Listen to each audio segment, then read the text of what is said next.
Oh yeah, no, you need another clean rip, right? So Oh, I've got to oblige my very, very generous Hit us hosts. with that How can I clean say rip. no?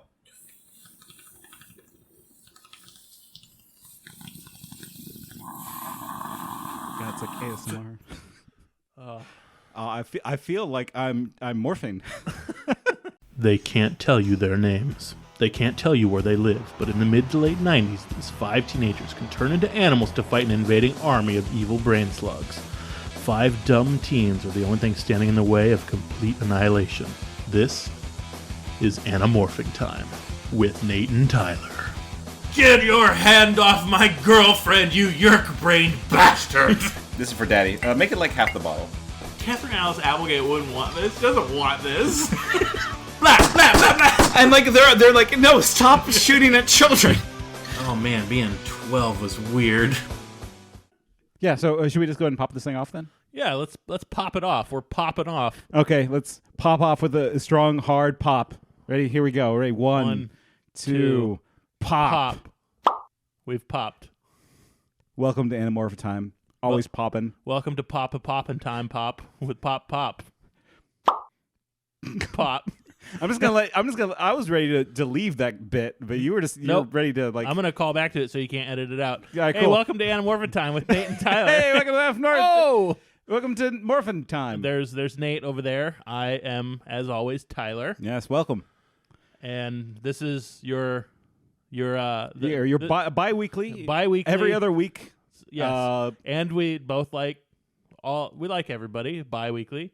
Yeah, Trying to do like I'm attracted to everybody thing kind of thing. pan-weekly. This is your pan-weekly Animorphs podcast. So let's see. We're the People's Animorph podcast. That's what I'm calling it. And today we've got a people with us. Yeah, Joining us today, we have an honorary canon Animorph, like legit. Michael Grant says this person's an Animorph. I see a certificate in their background that says legitimate Animorph is not fake. I see that too, listeners. This is all real. I mean, the Animorph thing is real. That's very real. They'll talk about it. We've got very patient with right-wing idiot poster. We got OG Animorphin Time fan. Animorphin fan number 1 or possibly 2. Pretty much. When I had like 5 followers on Twitter, this dude found me. I was like, hell yeah, this guy rocks. So today we're joined by Travis. Travis, welcome to Animorphin Time. Welcome, thank you. It's very great to be here. It's great to have you. Like I said, OG Animorphin Time fan. I jumped into this fandom with my ass out, and you caught me. Caught him ass first. Honestly, in a lot of ways, you guys caught me. Shout out to Animorphs Anonymous, another podcast. I don't know how much you guys... Cut his mic. I think other people Cut his have mic. asked you. Cut it. Beep. Yeah, they were wrapping up the series right around the time you guys started up, so I was, hitting that point where it's like, well, shit, what am I going to listen to now? And you guys swept in right at the right time, so... Oh, hell yeah. You listened to the best, and now you're ready for the rest. Here we go. Let's do it. Here's an Animorphin Time promise. You ready for this? We will never stop doing this podcast. I mean, never. we'll stop when we hit book 54, right? What? Like, yeah. We're not going to start from the beginning again. Just keep on going over the books. How else are we gonna hang? Never. No, I'm not. I'm gonna. Let's talk about That's this. the last You're time not I going will to see start you. reading the world of fan fiction out there? Oh yeah, I can think of the first one I'd like to fucking read. Yeah, we have a couple bangers ready to go when it comes to fan fiction time. I wouldn't put it past you. Oh no, there's one that I can't wait to do dramatic reading. It's fine. We're not doing that. But Travis, today's about you. We like to ask all of our guests what's their history with Animorphs. So what's your history with Animorphs? You know ours. Let's hear yours. So back in, I don't know, 4th grade, I think it was, a friend of mine had read the first few and told me about it, got me on them. So I didn't quite catch on the very first book, but yeah, by book 3 to 5 or so, I was reading them month to month, and they were probably my first real, true fandom, right? They weren't the first chapter books I'd read at all, but yeah, they're the first books, the first story in general that really just caught me in that way, Oh yeah, absolutely. So I had a lot of friends who were reading them for the first 20 to 40, but not a lot that actually stuck it through to the end. But I am somewhat obsessive in that way and would not let myself stop even when it got kind of weird. I'm looking forward to that weird. The weird is the thing I'm most excited for. I need more weird. Yeah, we don't know much about being obsessive on this podcast. We're very casual about our Animorphs love and all that. I'll lean into that lie. It's fine. So yeah, we're talking about book number 9, The Departure. We got Cassie on front, standing in her gymnastics leotard with her arms out as she slowly turns into what looks like a monarch butterfly. Any ichthyologists out here? Is this a butterfly? A monarch? Is this a monarch? A little tease fact. I'm 98% sure that it is a black swallowtail, also known as a East American swallowtail, but there is a species that is extremely similar looking, which is the Ozark swallowtail. The one that does a little bit more meth. The only way that you can really tell them apart is by where the grubs or the caterpillars are feeding and what they are eating. Okay, all right. Okay. I feel like I've heard the name swallowtail butterfly before. I'm still going to say it's a monarch because all my butterfly facts that I know come from Venture Brothers. Yeah, you just want it to be a monarch butterfly. It's either that or a blue morpho. Those are the two that I know. How dare you? What? It's clearly a swallowtail. As soon as he said that, I'm like, oh yeah, there's a booze that I enjoy that has this very same butterfly on it. Wow. Yeah. Content warning for alcoholism. Jeez. I'm speaking of which, we have a drink. Oh, we do have a drink. We should speak about a drink. We should talk about our Cassie themed drink. I love this drink so far. I mean, we've kind of been slacking on the drinks. Oh yeah, Travis got a drink too. Oh damn! What are you drinking, Travis? Mine is not themed. I'm actually just not much of a drinker, so I drink one of the few things that I can really put away and have fun with without hating myself, and that's a Dark and Stormy. Ooh, that's good. Excellent choice. That's Solid a good choice. drink. Our drink though is purple. Yeah. So we got some purple drinks. So we started looking up some like butterfly related drinks, and they all had like blue curacao in them, and that shit's for like 21-year-olds in a club. well, Tyler, you own a bottle of blue curacao. Yeah, for a drink that I made similar to this, and I've never had it ever again. It And- sits up there percolating. And I decided, and I think rightly so, that both of us combined cannot own 2 bottles of blue curacao. Yeah, that's fair. So we got this drink. It's 2 parts vodka of choice. We got 1 part this purple flower liquor from Austria. I don't remember what it's called. Just a little bit of lemon, sweet and sour, and then a lemon seltzer. So this is pretty good. It's not bad. And I made it a little strong. I'm sorry, Nate. No, that's fine. It tastes like a delicious flower, Yep. which Let's move on to our delicious flower, Cassie. gross. Quick, before we do that, I did just realize, though, while my drink is not particularly relevant, what I'm smoking tonight, going back to those colors, is sunset cake. Oh. Ooh. A beautiful, possibly last sunset cake. Yes. Those oranges and yellows from the cover, yeah? Yeah, no, I get you. I'm with you. Like, genuinely, this is a really good cover. One of the best cover morphs for sure. I like it because Absolutely. it's clean. Like it has a nice clean silhouette to it. The inside cover is pretty neutral. It's just a picture of a very flat butterfly. Sorry. It's fine. You can phone that one. And we got our tagline, there's always room for a little change. And this book, like, I was excited for this book because I knew nothing about it except that everyone enjoyed it, which was like a real treat for me because I had no idea what I was getting into. And I had no spoilers on this book. So thank you, fan community, for not spoiling this book because I was kind of, I was playing along with it. I was sold on the premise that we'll get to later. But I was really nervous about Cassie and her fate. Yeah, because so far, the books we've had with Cassie... What are the books that we had with Cassie? We had Gratitude. Oh, God. We started with Gratitude. Next was Skunk Termite? Yep. Skunk Mites. The Skunk Mite book. Yeah. So she had a pretty big part in Megamorphs, too, in that she was a T-Rex. It doesn't count. I'm sorry, it doesn't count. I know they mentioned it in this book specifically that they went back in time, but, like, I'm sorry. It's not canon. I don't care about crab people. But Cassie's arc up to this point so far has been one of fear and not being able to make a decision. Like, she's constantly struck with indecision.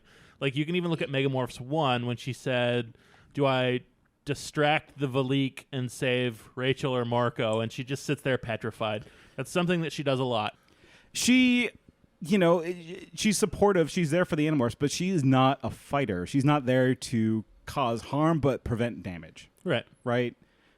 She's never been thrilled with the war on a whole, and that's been pretty clear from the get-go. And any time she has to do violence, she's full of regret, right, and fear. And so, like, the upward trajectory of Cassie has always been her doing a violence and then immediately regretting it and feeling like immense pain due to committing a violence, right? Like with the termites, like she bit off the queen's head. Yep.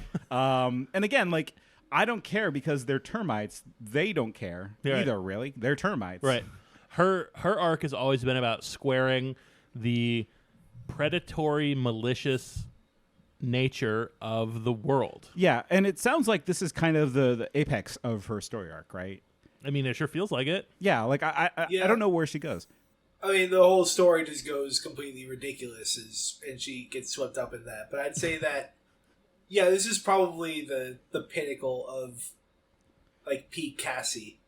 And like I'm glad because it's such a good story. Like I think that they peaked well with Cassie. I really enjoyed it. My concern is, and we can hit this later, but my concern is that, like, now this is kind of almost a conclusion to the Cassie story, right? Like she's gone through her emotional arc, and now it's just kind of everything else is just superfluous. Like, oh, is she gonna get with Jake or not? Like, honestly, I don't care. But like, God, I hope not. But like, well, I mean, we should just get into it. Yeah. So this book starts with the Animorphs fighting. They don't often start like this, and this one starts very violently too. That's my first note. Is this the first book to open mid battle? Yeah, I think it is. Well, yeah, like, and I'm so glad they started this way because we didn't need the setup. We really didn't. No. And other books would have gone for the setup. Right. Instead, this one's just like, what? They're at a sharing. Yeah, they see some Hork-Bajir pulling someone into a spaceship saying, like, no, I didn't do it, please. And so they jump into action. They know what Visser 3 is going to do to this person saying, I didn't do it. They're going to get their head cut off. It seems like a safe bet. Yeah. Yeah, there's only a couple there. And turns out they're wrong. Yeah. So they hop into it. They go at it with some Hork-Bajir. And Cassie is in her wolf morph. She bites into a Hork-Bajir's leg, and it describes ripping apart the muscle and the tendon. And you don't get that kind of violence from Cassie. You get that from a Rachel. Yeah, like, you don't get the detail, right? Yeah. Of like, I took a tendon and ripped it off, and it flapped up like a window curtain. Right. Like, I mean, even Marco and Rachel, you don't get that degree of detail. But this kind of keys into how acutely aware of what she's doing Cassie is. It's what she's thinking about. Yeah, she's like, oh, I can feel that tendon snap under my teeth. Right. And so the rest of the group are saying, time to get away. Like, this isn't worth it. This isn't going to play out the way we want. So it's time to retreat. Yeah. But Cassie is still going at this Hork-Bajir. Yeah, Jake gives the call to, hey, let's do the super runaway, which is, Tyler's favorite plan, his runaway. It's a good plan. It works every time. It's worked every time in my life. Yeah. Like, whether it was that school shooting I was in, or when there was a bomb at my hospital, or personally with intimacy, you just run away. What's your opinion of cowardice? I think that, it's when done sensibly and tactfully. The brave Sir Robin is definitely a valid choice. Brave Sir Robin ran away. No! Bravely ran away. I didn't. I love it. I'll always run away. I want to say also about this fight scene, though, that it really also especially stands out because it's one of the few really actiony scenes we get in this book. It's overall a very light on the violence for this series compared to the other books. Oh, yeah, and I'm grateful to like get less of the action scenes because those are always kind of the ones I just kind of I go through those so quickly because I just don't care about like, oh, then Tobias juked right and juked left and took a couple eyeballs. Like, it's fun to see every so often, just like a good old eyeball snatch. But like, it's not the parts I'm interested in. Yeah, it's like that whole idea that action is boring unless there's feeling behind what is acted upon. And in this one, when you get Cassie describing the tendons, like intuitively read like, oh, the violence is the point here. That's where we're going with this.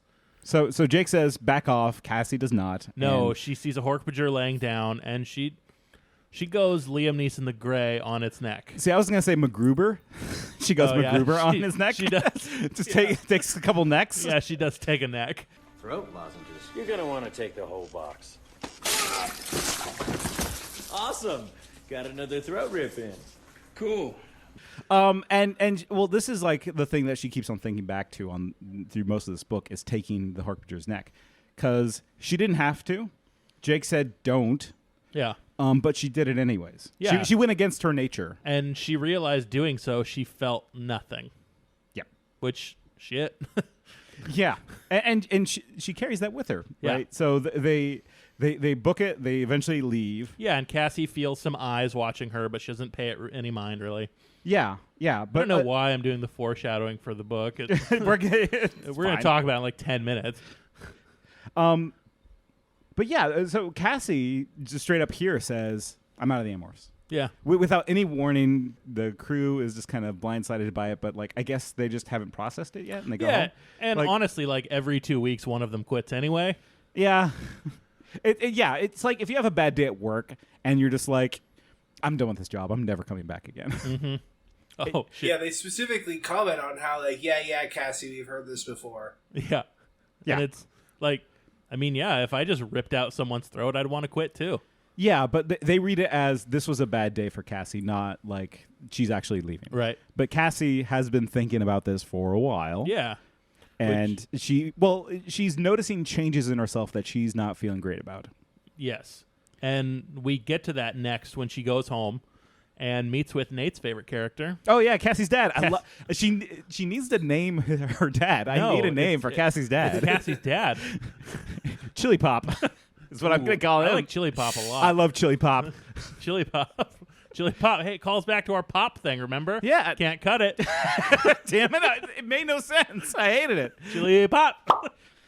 So she goes back home to Chilipop. They describe him as like cheerfully watching TV.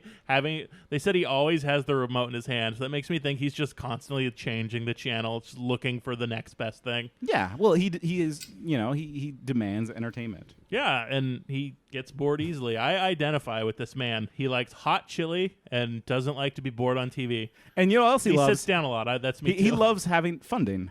He also really enjoys funding. Yeah, And Cassie keys into their dad's acting weird and her mom's acting weird. everyone's very silent. Like, did you guys think, oh, maybe they're controllers? Like, they're acting weird. What the fuck? That was my first thing was like, oh, if something is strange, then it's a controller. Right. But in this case, no. No, it's something much sadder. They're losing the barn, kids. They're losing the funding. Yeah. The Wildlife Rehabilitation Clinic, Animorphs HQ. We lost it. Yeah. And Cassie's dad should have brought in, like, Post Malone to sing a song for all the animals that were getting fired. I was thinking, Remember that? I think he was going to bring in some like consolation chili, like when he's feeling a little sad. He brings in his sad chili. Like, is it chili for all occasions? Cassie, I know it's been a bad day. Do you want some sad chili? It's salty. That's what makes it sad. And Cassie, to her credit, like, just absorbs the news. Well, not to her credit, Tyler. Like, she is absorbing the news because her feelings are dying. Well, yeah. Yeah, he takes it just like as somebody who's been through a lot of trauma, right? They just are completely numb to everything. Yeah, I guess it's not to her credit. Because, like, I've been that person. You're just slowly absorbing heartbreak with no reaction. Do you think that was the reaction? Yeah. Was like, oh, she's really taking this like an adult? Probably. I mean, that's what my parents thought a lot of the time. Yeah, like, oh, Cassie's very mature for her age. She's not like being, upset about her losing pretty much her identity. Right. But what that keys into though is that the violence is affecting her, and if we're classifying this as like different types of war trauma, like she's not the hysterical blindness, she's not like the Rambo style of war trauma. Right. She's the type that just lets her soul die a little bit. And we get two really interesting pieces On the TV, we hear that a leopard has escaped, which was a really odd detail. But, you know. They just throw that. It's not going to come back. It's like, oh, Animorphs, I get you. I see what you're doing here. And we also get her eating dinner with a chunk of Hork Pajur stuck in her teeth. Yeah. How dope was that? As just the reminder of the violence you caused. There's not been a detail like that in these books, and that has stuck with me my entire life since I read this book. Cassie coming home and having alien in her teeth. My God.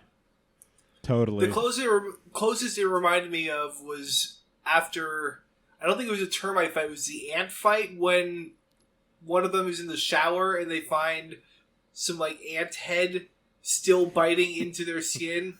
Right. Jesus. Yeah. Well, it's like, Tyler, have you killed anyone on purpose? Not to my knowledge. Well, hold on. I have helped people pass away. Yes, I haven't killed them. Have you ripped anyone's throat out? No.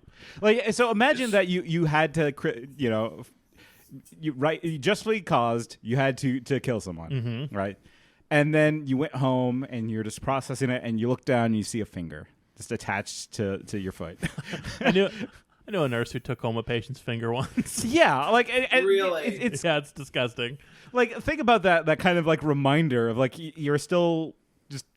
Do you think it affected her? Like, because she kind of cruises by it in the book. I mean, she cruises by it in the book, but as a person, yeah, that shit affects you. I've come home from work with blood and bits of skin in my shoes from work. Yeah, but what I'm saying, it's more of a communication to the reader more than it is kind of Cassie noticing and being like, "Oh, I'm a monster." I mean, because I think what it is just like that's her life now, and she hates it. Her life is just kind of like being surrounded by flesh. It's like I identified with a lot in this book with Cassie. This like dead inside Cassie. Yeah, I feel that way a lot of the times after work now. Yeah, it's the death of feeling, right? The death of the thing that makes you human. Yeah, and like the next scene is also great too because like the way she cruises through the next couple of chapters like really harkens back to the death of feeling. Like she's just brushing her teeth and just like not even noticing that she's brushing her gums raw. You know, it's like right. That was horrifying. Well, it's what happens when somebody turns mechanized, right? Like you just kind of go about your routine because you don't have anything but routine at that point. Did I tell you about how COVID made my forehead bleed once? No, go ahead. Travis, you want to hear this story? Oh, yes, please. So, like, this wasn't too long ago. One of the things with COVID, like, we didn't have enough masks to fit fat faces like mine. I don't know if you can see it, Travis. I got fat face and body. Everything. Big old fat penis, too, ladies and gentlemen, and they-thems. So I couldn't wear like an N95 to protect myself from COVID at work. So they gave us these respirator helmets that we'd wear. And they ordered these respirator helmets. And they did not order any like padding for the helmets. So you're tightening plastic with sharp Velcro to your head unless you somehow make some padding. Well, they just brought a COVID patient to me one night, and I didn't have time to make padding, and it's like, oh, this is a sick person on their way out. So I throw the helmet on, and I screw it to my head, and I feel this digging into my forehead. Just, it hurts at first. It really hurts. And I'm in this patient's room for about 2 hours once we finally get them intubated and more alive, more in a surviving kind of way, and less dead.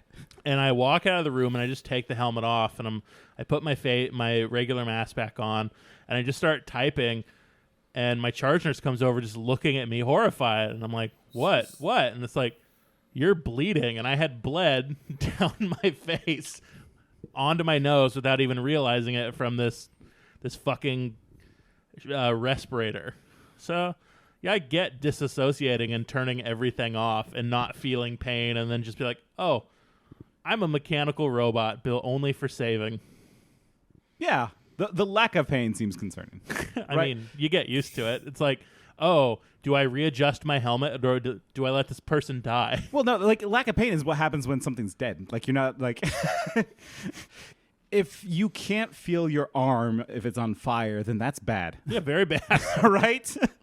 And that's what's happening in Cassie's brain. Like she's not feeling the pain anymore. Like she used to like be horrified. Now she's just there. Yeah, and she's noticing about themselves, and they directly address it in the book, which I was super glad to see. Yeah, go on. Well, I mean, they just bring up like Cassie. That's her reason for leaving the Animorphs. So when they meet up again to kind of talk about what she said. Yeah, and I mean, before they meet up, she does look out her window and sees someone staring at her. Yeah, a set of human eyes. Human eyes. Yeah, her name is Karen. Yeah, we'll find out later. It's fine. Karen, yeah. She goes to sleep, has a dino dream, which I thought was kind of cute. Yeah. So that ended so well for her dino dreams. Well, you know, unimportant, but like she's remembering the time that she lost herself in the Tyrannosaurus Rex. And it's the next part where they meet up is one of the harder parts of the book. Like one of the more hard-hitting parts of the book, I should say, because it's a breakup. Yeah. See, one by one tells them why she doesn't want to be in the Animorphs anymore. And for the first time, it's really hard-hitting personal stuff. Like Rachel's line where she says, "So you've just said the whole world can drop dead so long as you, Cassie, don't have to end up turning into me, Rachel." It's like, Jesus. Yeah, but also, like, everyone in here kind of sucks except for Tobias. In a way. He's like, yeah, whatever, and flies away. No, well, I mean, he's kind of like, I get it. Right. Right?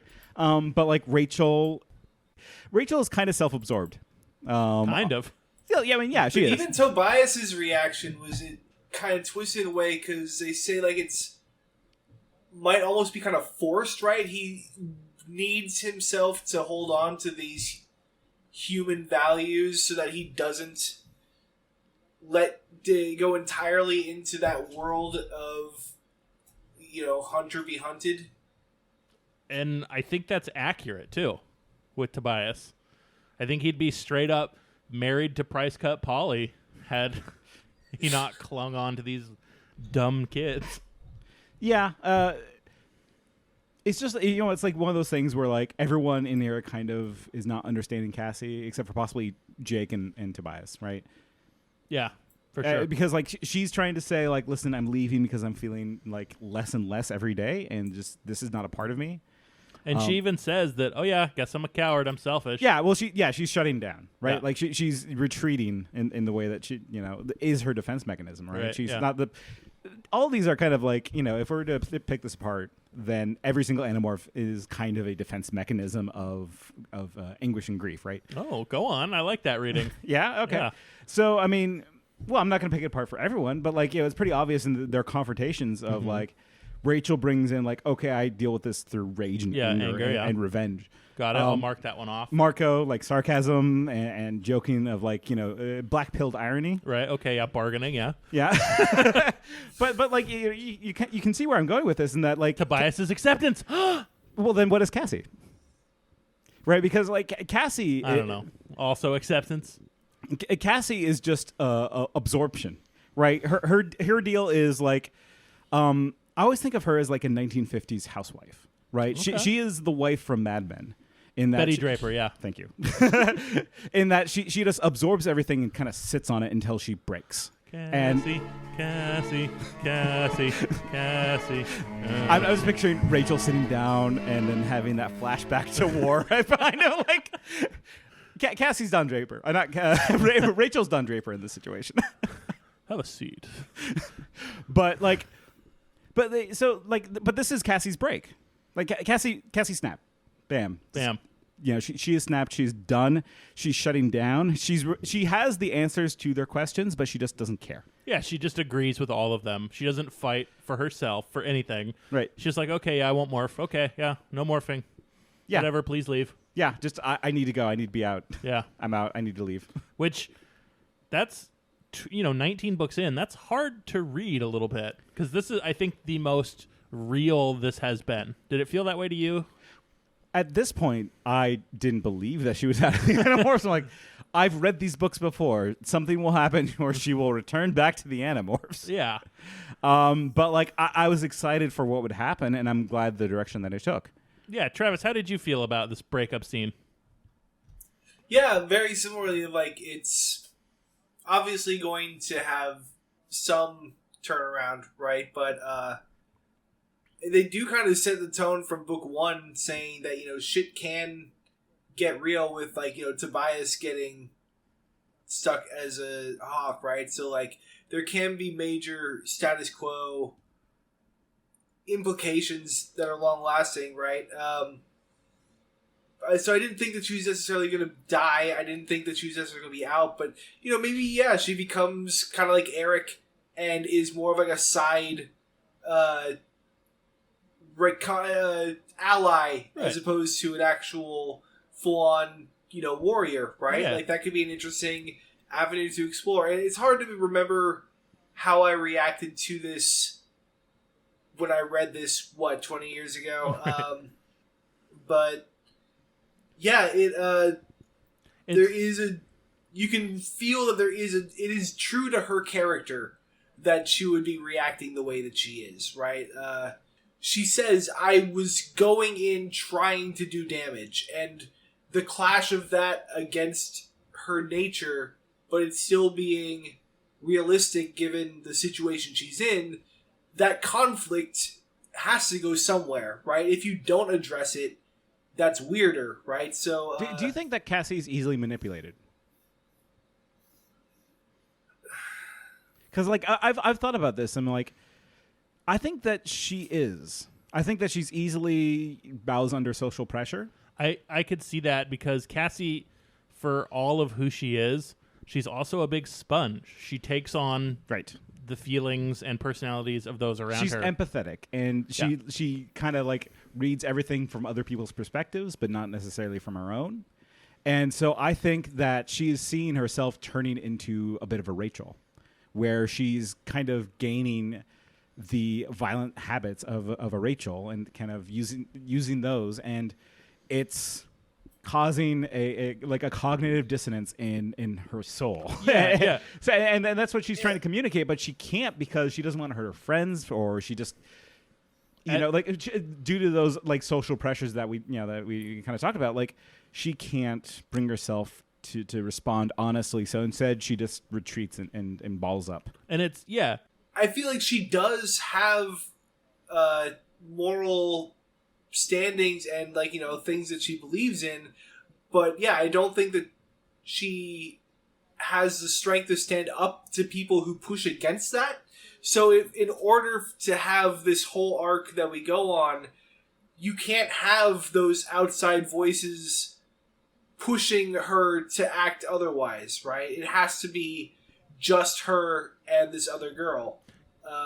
Her arc in this, and the central conflict of Cassie in this book, she spells it out pretty explicitly in this chapter. She says, "No, I feel bad because I felt nothing. I felt nothing, Rachel. At that moment, I felt like I was just doing my job, And now they're shutting down the clinic, and my dad tells me, and I feel nothing. It's been going on for a long time. Each day, each battle, each mission, I feel less and less. And Cassie is someone who needs to feel. She needs to feel like what she's doing is important or has meaning.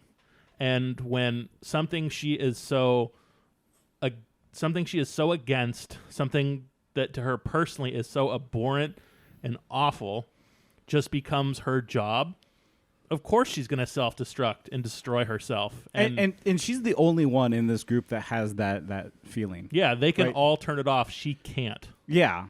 The line I was referring to earlier that comes up here is when Marco says, Cassie says that she's quitting because she has this terrible feeling in her stomach.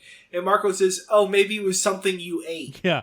Right? Knowing intentionally that it was a Hork-Bajir. And the fact that he's able to make a joke like that, right, is so telling. And she... Well, I think Cassie reads Marco's jokes as what they are, which is deflection, right? Like, yeah. I don't think she's felt like hurt by any of Marco's like jabs, but what it is like the thing that really hurts her is that this bit with Marco where like he says that she's looking down on them. Right? Of like, because Marco has this idea that Cassie is using her high and mighty morals against them. Of like, oh, I can't be around these moralistic animals. Right. Well, okay, Cassie would like moralistic animals. Yeah. You get what I'm saying? Like, Yeah. I can't be around these barbarians. Right? Right. That's the way that Marco sees himself in Cassie. But like, none of them are seeing it for what it is, which is Cassie hates this. Yeah, and she's asking for help. Yeah, she's like, please understand me, and everyone's just like, no, you're being a dick. You hate us. they all take it personally and yell at her. Which is why this is a good book, because sometimes this happens. Sometimes people just don't fucking get you. Right. They don't get you, and then they're mad at you because of their misunderstanding of you. Right. And so she does the one thing that I love that people do in these books. She goes on a horsey ride. I want to go on a horse and buggy ride. It's just like, I need to go on a fucking horsey ride. I mean, as we've established, Cassie feels her most powerful with horses. And that's exactly what she does. It's great. So she has to clean out a tub. Yeah, she hops on a horsey, heads outside. She's like, oh, I better go clean the tub that other animals eat from. And as someone who's had to actually clean out an animal trough, yeah, those things get fucking gross. Oh yeah, you've had to do this. Tell us about that. Oh, like, well, no, I used to have a couple goats. Not me, my family had a couple goats, and It's like, yeah, you and your apartment here in Portland. It's Yeah. like I had goats here. it's just the goat apartment. Animals do not respect the water source that they are drinking from, and they will just poop in there. They'll stand in it. They'll do all sorts of nastiness, and like, yeah, they'll just drink their own poop water. So they treat the poop water like that President Trump treated America. yeah, He stand in it. He pooped in it. He drinks from it. He drinks from it, and he looks like a pig. He looks oinker. Turns that water orange or orange. We got to make these jokes while we can, while he's still in office. Yeah, we got like what, 1 more month? Yeah, something like that. I don't know. He's already gone from my mind. Yeah, pretty much. It's all Biden from here on, baby. Hey, yo. Gonna join that Kamala hive. I'm gonna go down a K-hole. I mean, as someone who routinely K-holes people at work, it looks fucking fantastic. Like, I look at the drugs I give people, and ketamine is one that I would love to try. Yeah. It looks great. Well, I mean, Cassie herself is in kind of a K-hole right now, emotionally. Yeah, she is disassociating, which is what ketamine does. And she sees something that people don't see in a K-hole, though, because they don't hallucinate, is my understanding. In a K-hole? Yeah. Oh, you're wrong. Oh. You're wrong, baby. Oh, man. So Cassie, deep in her K-hole, sees a bear chasing a little girl. Ah! Which, great fucking visual. A redheaded little girl comes running by, screaming, "Help! Help!" Very Pixar brave. Yeah, like if I'm picturing this as a movie, it's just a static shot of a little girl just running across the screen, just yelling. And then, like, a second later, just a trolloping bear behind her. No, Ben, no. Fuck, I love big scary bears. I love Gentle Ben. And here's your host, Gentle Ben. No, Ben, no! So little girl runs up a tree, as little girls can do. As a full-grown adult man, I can't climb a tree anymore. It looks like it hurts. You climbed a tree as a kid. Well, at least yeah. once. I just look at it now, and I look at trees, and I hurt. Yeah. Oh, that's because everything hurts. Everything hurts. Everything for me pops. Got you doing it. Yeah, I know. I can't stop it now. Can't cut it down. The word of the day is pop. Pop. Brought to you by the letter pop. That's how British people say P.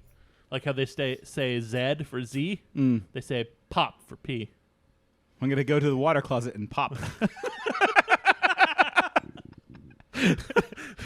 Man, we should honestly adopt water closet. I love it. Yeah, and I'm definitely going to call it popping. So Cassie does what she can to save this little girl from a bear. She remembers no morphing and proceeds to drive her horsey into the bear. Well, yeah, I appreciate Cassie's code of honor. Mm-hmm. She has her own Bushido. And as a Ronin, she is taken to the woods in search of a new master. The master is little girl. We are his Ronin. Don't. I love it so much. Yeah, like Yeah, her only the girl- weapon is horse. She's like, little girl, come on, get out tree. She's not Italian. She's not an analyst. Don't get me started on Italian. The little girl jumps from the tree. Cassie catches her on horseback, and they book it for the river. Yeah, but like this Like the horse is freaked out. Well, because the horse had to like run into a bear, something horses do not like doing. And the bear starts chasing the horse, and then Cassie sees, oh, there's a bear cub. That's what this is all about. Hey, if you see bear cubs, don't go near bear cubs. Yeah, podcast alert. Tip. Yeah. Life tip, pro tip. Safety tip from your friendly Animorphs nurse. Stay away from bears and bear cubs. This has been an Animorphin Times health tip. I could take on a bear cub. Well, yeah, you could take on. Yeah, anybody could take They're on a small. bear I cub. could pin that fucker to the ground. No problem. No. Listen, I just want to be able to say I took down a bear, wrestled it to the ground. Let's wrestle right now. I'm a bear. Yeah, well, Travis, you want to see this? You want to see us get weird with Yes, it? please. All right, let's get the grease. I'll make my own. And the horse freaks the fuck out. As a horse should. Yeah, because horses shouldn't do that. But like, man, being a dick makes him fight bears. But like, honestly, there's nothing more terrifying than being on a horse that is freaked out. Because like, Really? Have you tried drowning? I'm saying pictures. I have. Not good. Is that Have you? not good? Is that real? Yeah. So the reason I'm in the wheelchair is a surfing injury, and I was conscious the whole time, face down in the water. I could feel air on the back of my head, but I couldn't move enough below my neck to do anything to flip over. Oh my god, I am so sorry I made that comment. Oh my god. It's all I good. had no fucking idea. Oh, I Tyler, am genuinely. from Time, I am canceled. I'm sorry if that was a bad joke. No. I have a complete sense of humor about it. Don't worry. No, then we'll need your experience later when they're in the river. Oh God, yeah. God. So yeah, this next part, reading it, is honestly horrific to read because she hits her head on a rock. Yeah, and because the horse like freaks out from the bear. Yeah. They're barreling down. She gets knocked off because the horse just runs into branches and shit. Yeah, because that's what a horse does. Yeah, it doesn't care. She gets thrown into the river. Yep. She can't swim to the top. Like this is one of the things I am genuinely afraid of more than anything, an undertow. Yeah.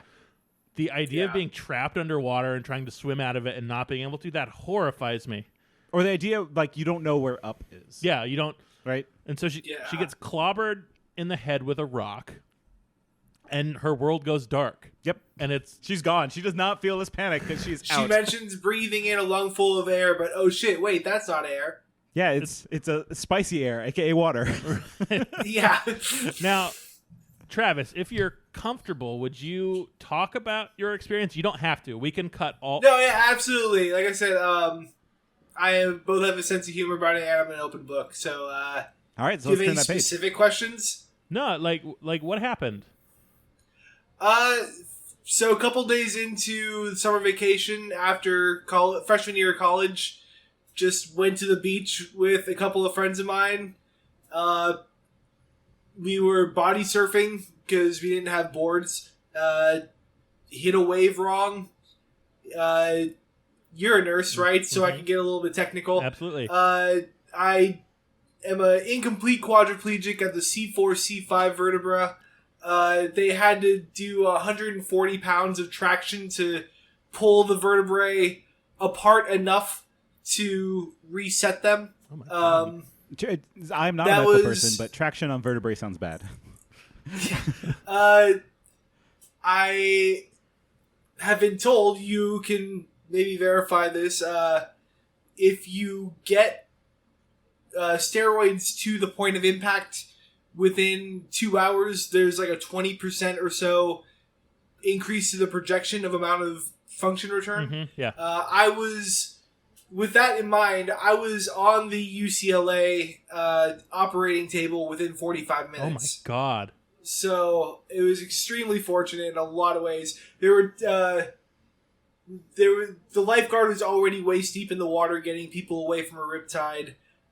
There happened to be a doctor on the beach who was able to instantly clear a call for a medevac that was for a high school football field, was a licensed landing zone. It was like 3 blocks away. And not only was there a doctor, but one of the friends who was there later found out that his priest was on the beach that day also.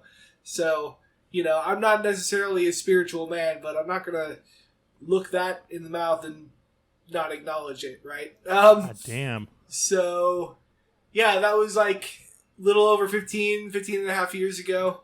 But, yeah, I've done most of the coolest stuff in my life since then, right? So, like, I really don't have a lot of...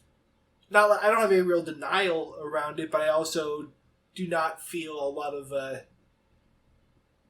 grief or hang-ups. So, like I said, if you got any particular questions, by all means. But, yeah. No, I wouldn't say I have any questions. I'm just... That was remarkably lucky that all that stuff came together for you. And, and honestly, it makes me fucking ecstatic to see someone who has thrived after such an injury, because a lot of people don't get that. So thank you for sharing that, and thank you for being you and being so open and honest about that. That's fucking sweet. Well, thank you. I will say, it's for the people who might be listening, you alluded to this earlier, but just I can deal with people online very thoroughly and patiently, because I've gone on to now I work as I'm about to graduate, but I'm already from grad school, but I'm already working at a training site as a family therapist, looking specifically to focus on polyamorous relationships and relationships with BDSM dynamics. But I also am generally just going to be working with LGBT community and also disability in there too, but not as like a primary focus. The training site I'm at now is a site that I don't know if I should give a name or not, but it's a site that gives free counseling to LGBT youth under 25. How about this? You don't have to name the site, but we're going to put your Twitter in our episode description, and if people want to reach out, they can reach out. How's that? I'll give you a different one, because the one that I've been posting under is my shitposting handle. Okay, so not the shitposting one, but the good one. Yeah, I'll give you a legit handle to put out. Okay. So, yeah. Please reach out to CumGuzzler25. If you are feeling suicidal, or if your partners aren't treating you right, please at me at Big Gaping Asshole 69. Exactly. Yeah. Help is out there. Well, I guess like the one like kind of story relevant question I have though is that did you inhale water? Do you remember? Yeah, how realistic did this book feel? Like this part feel to you? I mean, it was very different because I had people sucking it out of my lungs with a tube within an hour, right? And I don't have the magic ability to turn into something and turn back and be fine, which, granted, she didn't use here, so credit to her for that. It's our code of honor. Yeah. Like, I will just live like this. Well, we see how far that goes, but spoilers. But anyway, yeah, it definitely was intense, and it's the whole part of her getting rescued and brought back onto shore and recovering and not being really coherent, right? Having to take a moment to get her brain defuzzed was, I mean, it was a kid's book version, but it was Animorphs, you know? It was not shying away from it. It was just choosing which details to highlight. Right? Yeah, it's like when somebody gets knocked out in a book. It's like, we knocked him out. Like they don't follow up with like what being knocked out means. The security guards were no longer there. Oh, because they died. Yeah. Well, yeah, and Cassie just gets dragged out of the river. Yeah, Karen by Karen, who is the little girl who is being chased by the bear. Yeah, Cassie says she doesn't feel being pulled out of the river. She doesn't feel the air that gives her life again. Yeah. So she I guess just Karen wakes up puking water. Yeah, and Karen's and you there have to waiting wonder for why her, Karen pulled her out, right? Like, what was the motive of her at that point? Well, I think stuff later, but I think Karen knew that she had to bring this person in or she was fucked. Oh, you think it was that? Yeah. Because I think it was actually this person saved my life. She was actually being chased by a bear. Right. There was an act of kindness we first. saved each other. We don't know each other or anything. Yeah, that's true. Right. Karen does say that. I saved you. You saved me. And we're quits. And Karen has been stalking Cassie, as alluded to earlier. So, there's obviously some sort of interest there in what Cassie is. There's some very specific interest because after they kind of do their get-to-know-you talk, she's like, by the way, I know that you're an Andalite bandit, or I don't know exactly what you are, but you can morph. Yeah. So, lay off the act. What are you? Yeah, excuse me, fellow little girl. I know you have superpowers, and you killed my fucking brother. Yeah, as soon as she's been revived, it's just like, oh yeah, by the way, you killed my brother. That thing that you picked out of your teeth, that was a little bit of old bro there. Yeah, we came from the Sim Hut pools, baby, and you fucking murked us. This book is so fucking good. Listen, you mess with the Sim Hut pool, you get the whole pod. I don't want to say what it is. Okay. Clutch. And I mean, chapter 6, it starts with how I start every day. I woke up screaming. It's that's same. Have you actually woke up screaming from a dream? Me, no, but someone I hooked up with, yes. It scared the absolute shit out of me. I kind of want at least one dream where I'm just like, you've never, you don't have dreams like that? I have dreams like that, but I don't wake up screaming. I'm always just like a jerk, I'll roll away quickly. Yeah. But it's not screaming. I had been seeing this person, and we had coitus, if you will. What? say the word, Tyler. Say the dirty word. We had intercourse. Yeah. We went to sleep, and I just woke up to them screaming. That's the worst one-night stand thing to have happen. And I grabbed onto them like, what? And they just kept screaming, and I'm like, what? And they just went, someone's here. And so I jumped out of bed, and I turned on the light, and there was no one there. That was all a dream. Okay, cool. They just started screaming and said, someone's here. That made you feel real good. It was super great. Definitely not something I think about a lot. It's fine. So she wakes up screaming. They have their little talk. Mm-hmm.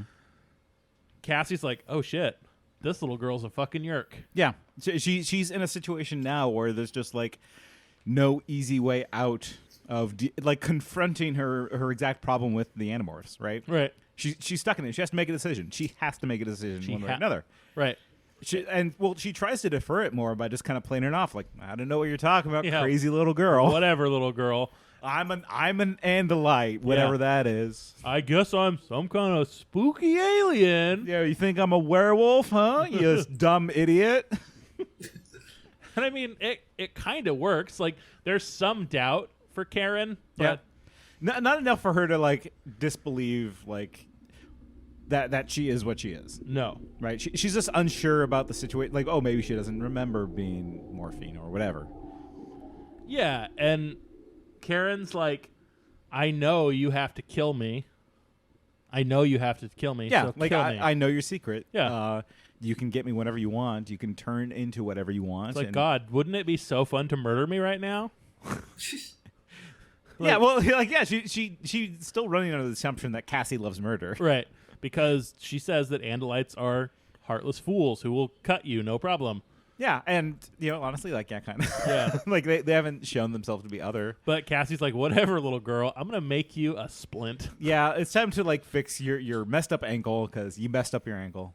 She's like, I'm going to get a stick, I'm going to make a splint for your leg, and Karen's like, won't you use your tail, huh? Won't you cut the tree down with your tail, idiot? She's like, okay, yeah, because I'm a werewolf. just keep thinking of American Werewolf in London. You should kill yourself, David. What shall I do? Suicide. You must take your own life. That's easy for you to say. You're already dead. It's fine. Whatever.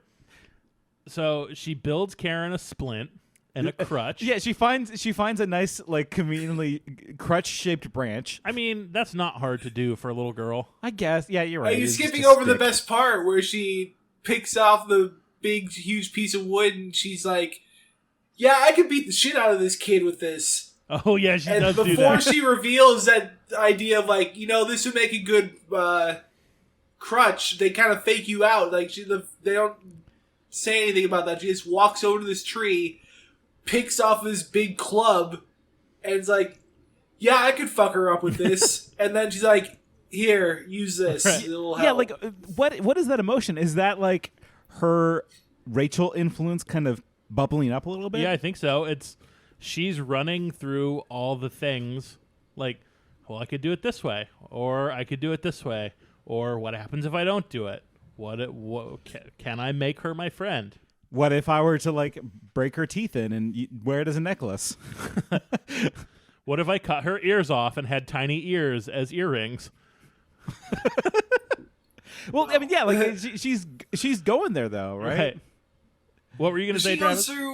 She goes through what different members of the team would do a lot in this book. It's very much a leitmotif, right? Mm-hmm. Ooh, grad school talking. Look at you. I didn't even go to film school. But yeah. And Karen's not making it easy for her. No, well, Karen... I mean, she's making it easy, but not making it easy. Yeah. She's basically like, do it! Kill me! I'm here! Come on, alien, kill me! Karen wants the answer of every single Andalite bandit is a murderous, like, automaton. Yeah. And she doesn't want to think that one, like, her enemy could be compassionate. Right. She needs that confirmation of all of them are assholes. Otherwise, that makes me an asshole. Yeah. Right? It's like, that's... Yeah, we'll get into it, but that's pretty much America. But she's baiting, like, come on. Oh, look, I'm so vulnerable. Oh, my ankle's broken. I can't do anything. Wouldn't you like to kill me? Wouldn't it be so fun to kill me? It's like I made you this crutch. Yeah. Here, now I'm going to break your leg to put it back into shape. Actually, little girl, I'm going to fix you. And this is a great moment when Cassie's like, all right, count to 5. And when you say 5, I'm going to pull it tight. And she pulls it on 1, right? The classic move. I mean, you have to do that. And the girl's like, you tricked me. Cassie says, it was a trick for your own good. Aha, that's proof that you're an Andalite, because only the Andalites would claim it's just like you, to make war to help people. Right? It's such an Andalite trait. And, I mean, Cassie counters that probably the best way that she could have, and also medically accurate. You have to get them with their off guard, because if you don't, their muscles are going to be tight. Yeah, they're going to tense up. It's kind of like the only way that we would reset anyone's bone or joint or anything that's out of place is we have to put them under, because the muscles are so tight and people pull against it. You need them to be unconscious and limp. So you wouldn't do the 1, 2, pop? Oh, I've definitely done that with shots. Okay. See, like, I can't look at getting a shot. That's my thing. I don't like seeing the needle go into the skin. But otherwise, I just, I don't look at it. If I don't look at it, it's fine. None of it bothers me. Yeah, because you're dead inside. I was looking my doctor in the eyes when he stuck his finger in my butt. But how? I had to. Wait, you can't. He's on the other side of your butt. How do you I had my it? legs up above my ears. So you're just like, what, dangling down? Oh, hi, dog. Yeah, I had my penis and my balls hanging down. I pulled them up onto my stomach. It's like, I'm free. It's you can get in now. The garage door's open. Did you really? No. Oh. God, I wish I did. Man, that would have been so good. Did I tell you what that doctor said to me when he put his finger in my butt? What? Okay, so I'm getting a rectal exam. This might be a little too much for y'all. I don't care. Oh, please. I was like shitting blood and worried. I wasn't a nurse yet, so I was scared. And so I was like, I'd poop and there'd be blood and be like, oh my God, I'm dying. So I go to see my doctor and he's like, okay, we're going to do a rectal exam. And for anyone who's never had one, a rectal exam means finger in your asshole deeper than it's ever been. Like not in the fun way. And he like sticks his finger inside me and I go, whoo, I thought you were going to buy me dinner. And I mean, that's a hack, stupid joke, sure. Yeah. But when we were done, he's like, "Oh yeah, you're gonna be fine. It's just, it's anal fissures. That just means you have tiny lacerations in your poop, which means you need to drink, or tiny lacerations in your rectum, which means you need to drink more water And stop eating glass. And I'm like, okay. And he's like, but I mean, there is some good news and there's some bad news. And I'm like, oh, okay. What is it? And he goes, well, I'll tell you the good news. Anal fissures heal and they will go away. And I'm like, okay, what's the bad news? And he goes, well, the bad news, it's just bad news for you. It's good news for me. And I go, what do you fucking talk about? And he goes, oh, by the time you need a prostate exam, I'll be retired. I'm like, God damn it. God damn you. Got your ass. I love that doctor. He was great. What happened to him? He retired. I did let him have some students come in and watch me get the rectal exam because he's like, I'm actually a teacher with the medical school. Do you mind if people watch? And I'm like, no, bring them in. You had an audience? Yeah. So about little girl Karen. Yeah. So Karen's got her splint. She's got her crutch. Cassie's like, it's gonna start raining. There's no way we got washed down for miles. Yeah. Down this river. We don't know where we are. We Right. need to find shelter. Yeah. It looks like it's gonna rain. We need to get the fuck out of here. And Karen's like, why don't you just fly away, you dumb bitch? I know you can fly. God, there's a lot of cussing in this book. Yeah, I know it's real bad. She's like, Karen says some words to Cassie, who's a young woman of color that only a Karen would say. Karen is honestly, Karen does have some Karen vibes to her. She does. It's awful. I'm picturing like this little girl with like big hair, So got that bowl, that woman bowl cut. Yeah. Karen hair. Right, the bird hair. It's just kind of like flies up and then falls down. Oh yeah, okay. Yeah, that makes sense. Mm-hmm. So Cassie's like, why don't we go to this cave? Yeah, well, they wander. They find a cave. Yeah. But like, okay, how many caves are there in a forest? Like, there can't be that many. I mean, there's a lot of caves in this forest. There's a lot of caves in this forest, and yeah, I'd be worried that there's something living in there, right? Which Cassie is. So they head towards this like cropping of land. Yeah. And Karen's like, what's that? What's on top of that thing there? Yeah, and I'm picturing like it's dark and stormy, thunder's happening. Yeah, like it's getting cloudy. And then flash of thunder, and then there's deer carcass in the tree. Just like melting down the tree. And they see a deer carcass hanging in a tree. It's like, oh, it's glinty, innocent eyes and splayed out guts. Yep. That's almost how they describe it in the books. Right. So what does this mean? That means Cassie's like, well, a bear wouldn't do that. A wolf wouldn't do that. But a leopard would. So let's come back, and we remember the story of a leopard escaping the zoo. Yes. So where did this leopard go, do you think? Here in the woods, baby. Specifically looking for Cassie and Karen. Out of all the places this leopard could be. Right. This leopard is the second most ridiculous plot point in this entire book. Here's what it is, keeps though. popping up at the most ridiculous times. Here's what it is, though. The Elemist knew that Karen needed to make friends with Cassie. So the one thing to bond them would be to send a leopard over to come and try to get their guts. I don't like that. Why not? I just don't like. Okay. It's fun.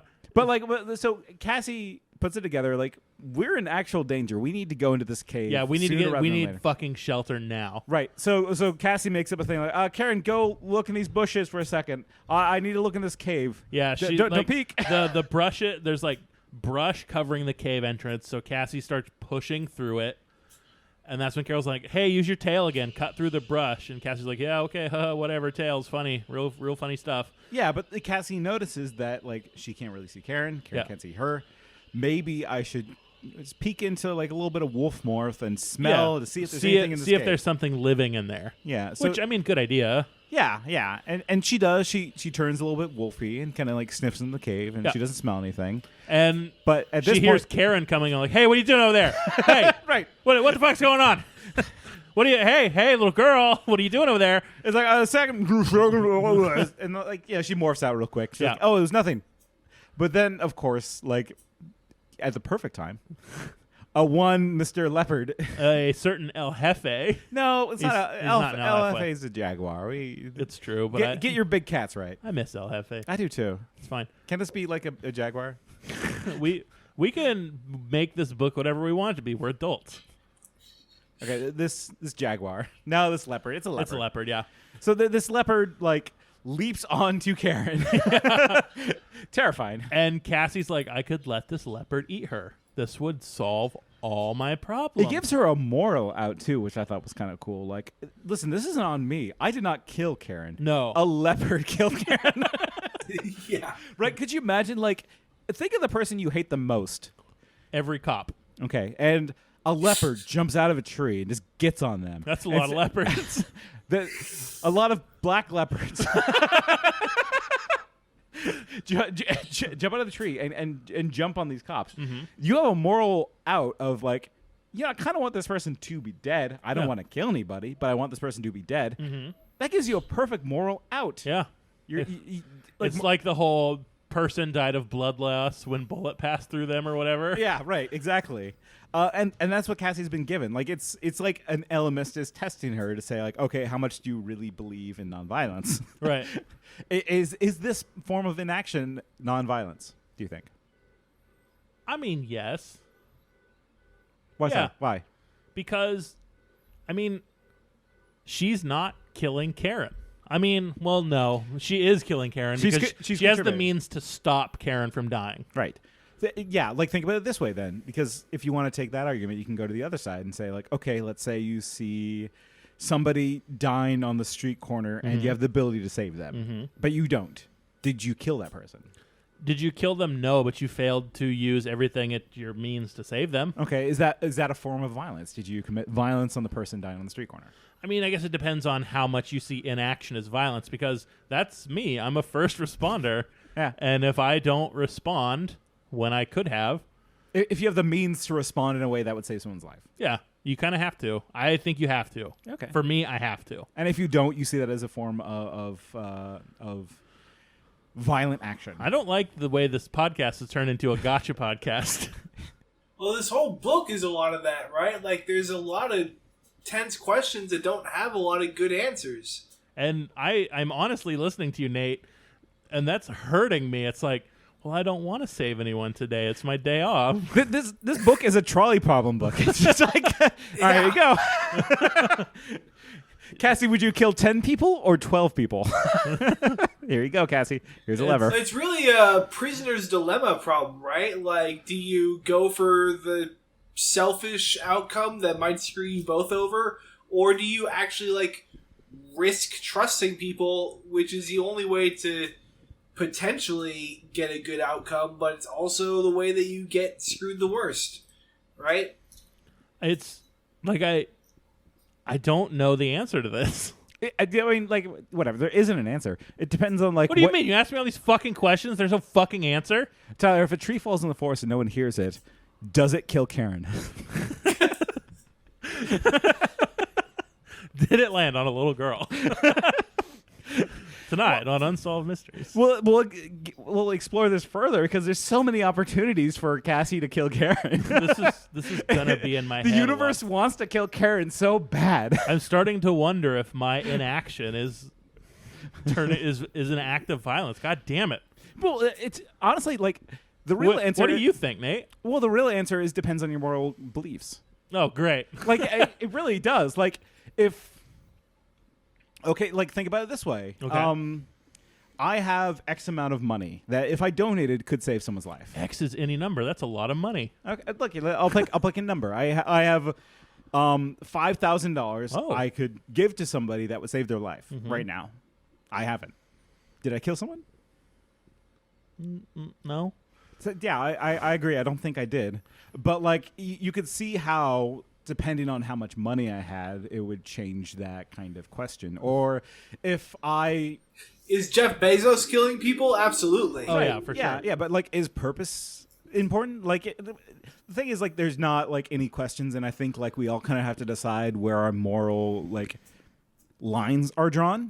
And for Cassie, her moral lines are drawn so far in that she drowns every single opportunity. I don't know. I'm having this like internal dilemma of how much of a utilitarian am I? Because it's like we all are. I mean, like, do we let the person with appendicitis die because everybody needs their organs? I mean, obviously not. Yeah. I don't know. You're cooking my noodle over here. Yeah, well, let's stir fry that noodle and take it a bit further, because Cassie does save Karen from the Jaguar. Not this time. Not this time. It never happened. It never happened. We made this one up. Incorrect. Didn't happen. We made it up. No. Sorry, sometimes I'll get cut in a beyond belief hole. I don't know if anyone else does that. It's, Karen blasts the Jaguar with her Dracon beam. That's right. Cassie starts to morph, and Karen has a gun. Yeah. And blasts this leopard. That's right. Well, yeah, so she doesn't have to answer that right away, though. Right. She gets a little bit of a break, but her starting to morph after that kind of helps, lets you know what her answer would have been. Right. Right. And I think that's my answer, too. Like, if I see someone collapse on the street, I'm going to run over and give them CPR. Yeah. It all depends on how far removed you are from a situation, I guess. Where are you at on this, Travis? Yeah, I think it is definitely situational. I think anything that there's a line later in this book where it says, like, if you stick to anything as an ultimatum, like 100% of the time, this is how you always act, it's going to fail, but you have to make that decision every time on a case-by-case basis. Trying to come down on this is the way that you should handle it every time is inherently going to lead to gotcha situations. Oh, but I'm a stupid American. I want it to be easy. I want my 2.5 men. I want my Big Bang. I want my Bazingas.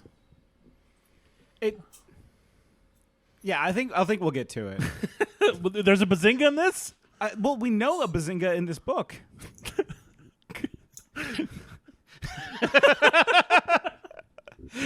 Okay, we'll get to the Bazinga. We'll get to the Bazinga. Listeners, beware, there's a Bazinga coming. Content warning, Bazinga's ahead. So, Karen reveals that she had a gun the entire time. And she dropped it, and it fell in some mud. Fell in some mud somewhere down the river. Leopard ran its ass off because it just got shot. Yep. It just got shot and didn't know what the hell just happened, so it's going to, Cassie says it's going to come back to finish the job. We hurt its pride. Right. Yeah. Like, this won't stop it. Yeah, it wants revenge now. They made the stakes personal, if you will. Yeah, but so now Cassie has revealed that she is in fact not a normal horse girl, but is in fact an Animorph at this point. And now they're kind of debriefing about okay, now we've dropped the act. Let's talk about who we are. Yeah. And, I love this chapter 11, where it is just them talking about the nature of predator versus parasite. Oh, yeah. Right. This is where they start getting the conversation of what does it mean to be a yeerk? Right. Which we've never, ever seen this perspective so far in these books. No, we've gotten the idea that there are some yeerks that have some ulterior motives. Like, I think of the Axe book where they meet the yeerk that just pissed off that his girlfriend died. Yeah. Wife. Sorry. I shouldn't be dismissive of the dead wife guy. You should not. And we've also gotten Andalites that are bad guys, right? Like, the very last numbered book, not counting Megamorphs 2, was all about the Andalite that was a traitor. So you've started to see some of the bad side of the good guys. Yeah. But yeah, this is the first time we started to see some empathy for the bad guys. And honestly, I was on the yeerk side in a lot of this book, which is fucking horrifying. I was on this particular yeerk side. Yeah, not the yeerk empire, but Aftran. No, and Aftran 492. No, and I'm glad that we got this speech from Aftran, which yes, the yeerk has revealed that she is in fact not Karen, but Aftran is the name of the yeerk. And we kind of get some descriptions about what it means to be in the yeerk pool. And here, let me pull up a quote. The Andalites are the busybodies of the galaxy, Karen said. Always sticking their noses in other people's business. We have a right to expand. We have a right to advance. But you Andalites don't see it that way, do you? No, the whole galaxy has to belong to the mighty Andalites. Which is a fair anti-colonialism or imperialism thought. The yeerks do have some right to exist.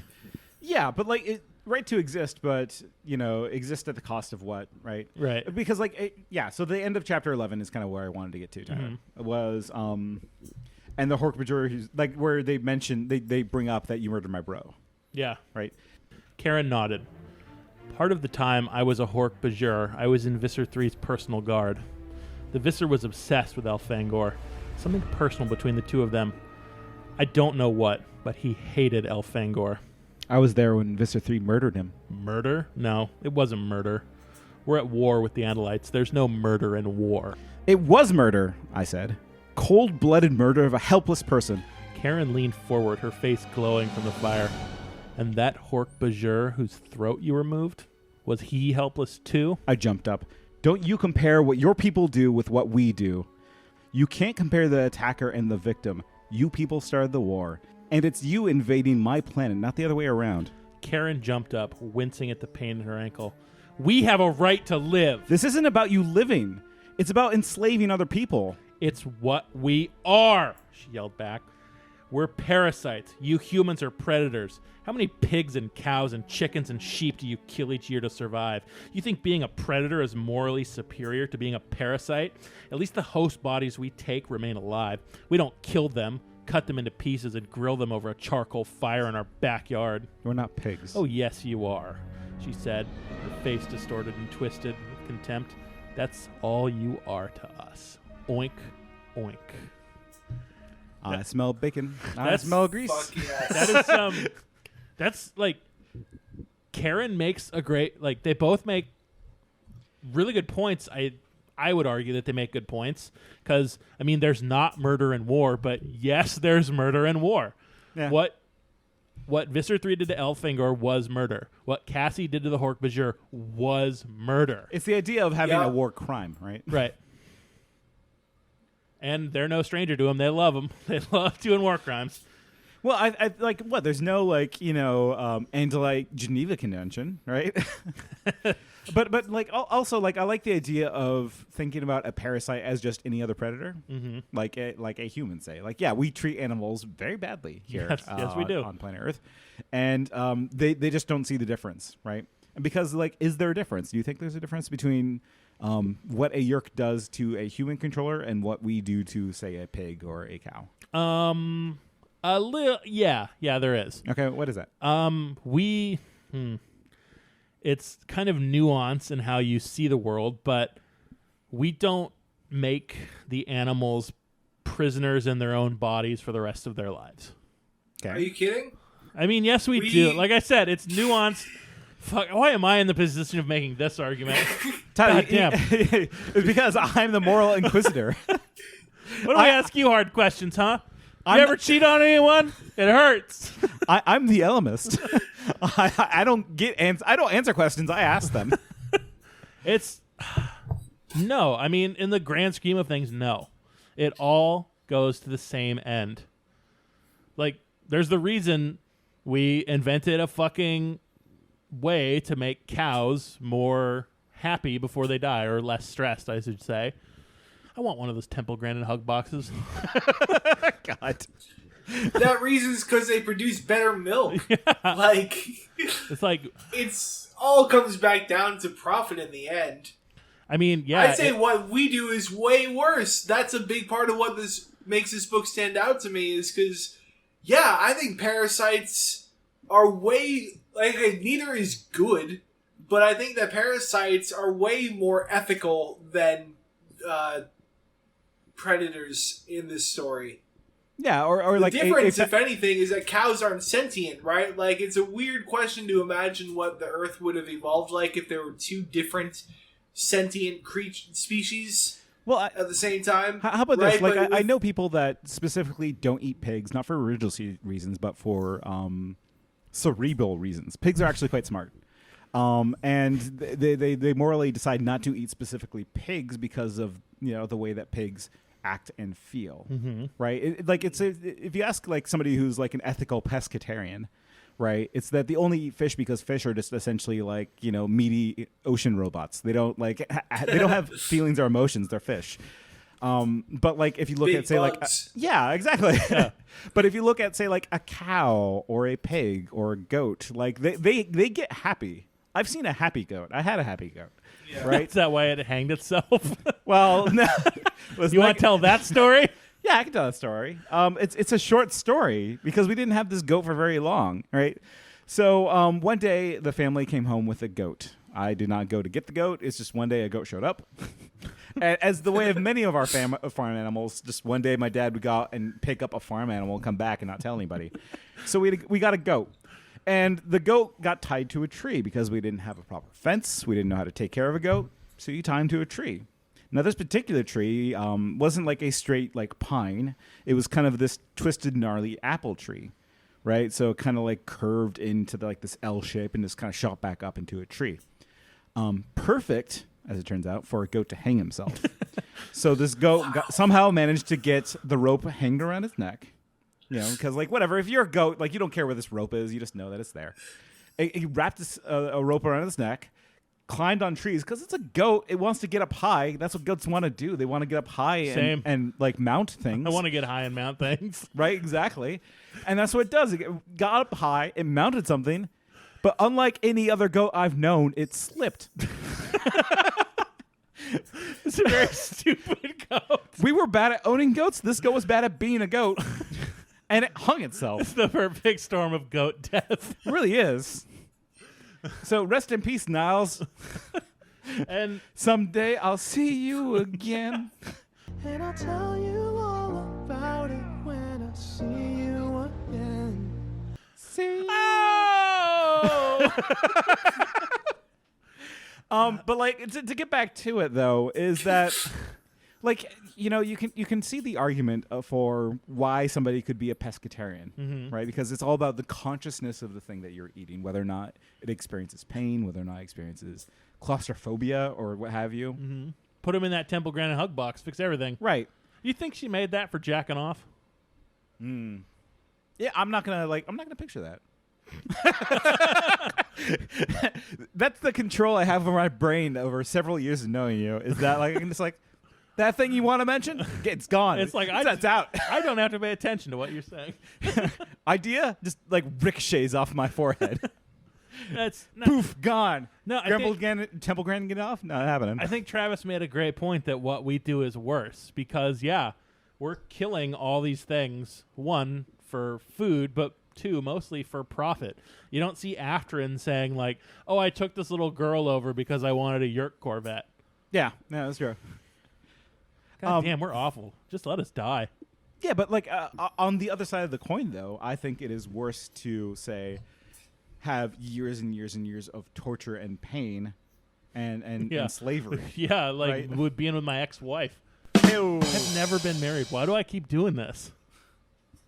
Well, again, it gets kind of weird, right? Because on their home planet, my understanding of the Geds is that they're not really all that together, right? Like they are kind of just like they're kind of shaped like monkeys, but they're dumber, more like I don't know, good analogy. And my thing is like there's a way to ethically kind of do the thing that they're doing, where it's like, okay, listen here, Ged, you're having a hard time out in the environment because you're big, stupid, lumbering monkey. Yep, same. So we'll feed you for like at least like, you know, half of your life. The other half in return, I get to kind of take you for a ride. Oh man, we're getting into the ethics of mind control. Whew. Listen, Tyler, all I know is that like I know how to play the game. Apparently much better than I do. No, but like what it is that like there are ways to have an ethical trade-off of services here. Right, where you can like, if we treated cows like kings for like, up through most of their life and then ate them, would that be okay? No, I'm coming around to this idea that maybe we don't have to eat them. I mean, yeah, honestly, we don't. This book turned you into a vegetarian? It's like the more I think about it, the more I've been reading. It's like, Yeah, what the fuck am I doing? Yeah. Like I'm waiting for some person who fucking masturbates in a hug box to figure out how to make my meat good? Why? Just give it up. Just fucking give it up. Ty, are you going to describe what a hug box is? Oh, it's Temple Grandin would like to get squeezed on all sides by a hug box. She made it because she was like autistic, and it was the way that she would feel better. Like she'd have like stress and then feel overwhelmed with anxiety, and she'd get in the hug box and it'd squeeze her and make her feel better. Okay, so what did she do to cows? Made them a little playground to walk through before being killed. Okay, but yeah. But what I'm trying to say is that she took the stress of their final moments away, sure. But there's a way to maybe we don't need to give them final moments. Yeah, you're right. But this book is explaining that there's a spectrum of morality.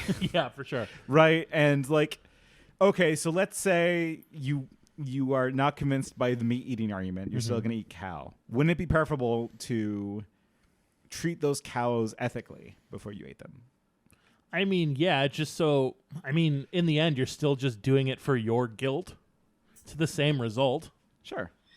If a yeerk could give you a better life than you're living now, because it could, give you connections in business through the sharing, if it could, hook you up with that hot person, They have technology that you have not seen, right? They could... Technology, but also just, it would know the right things to say, the right ways to act right.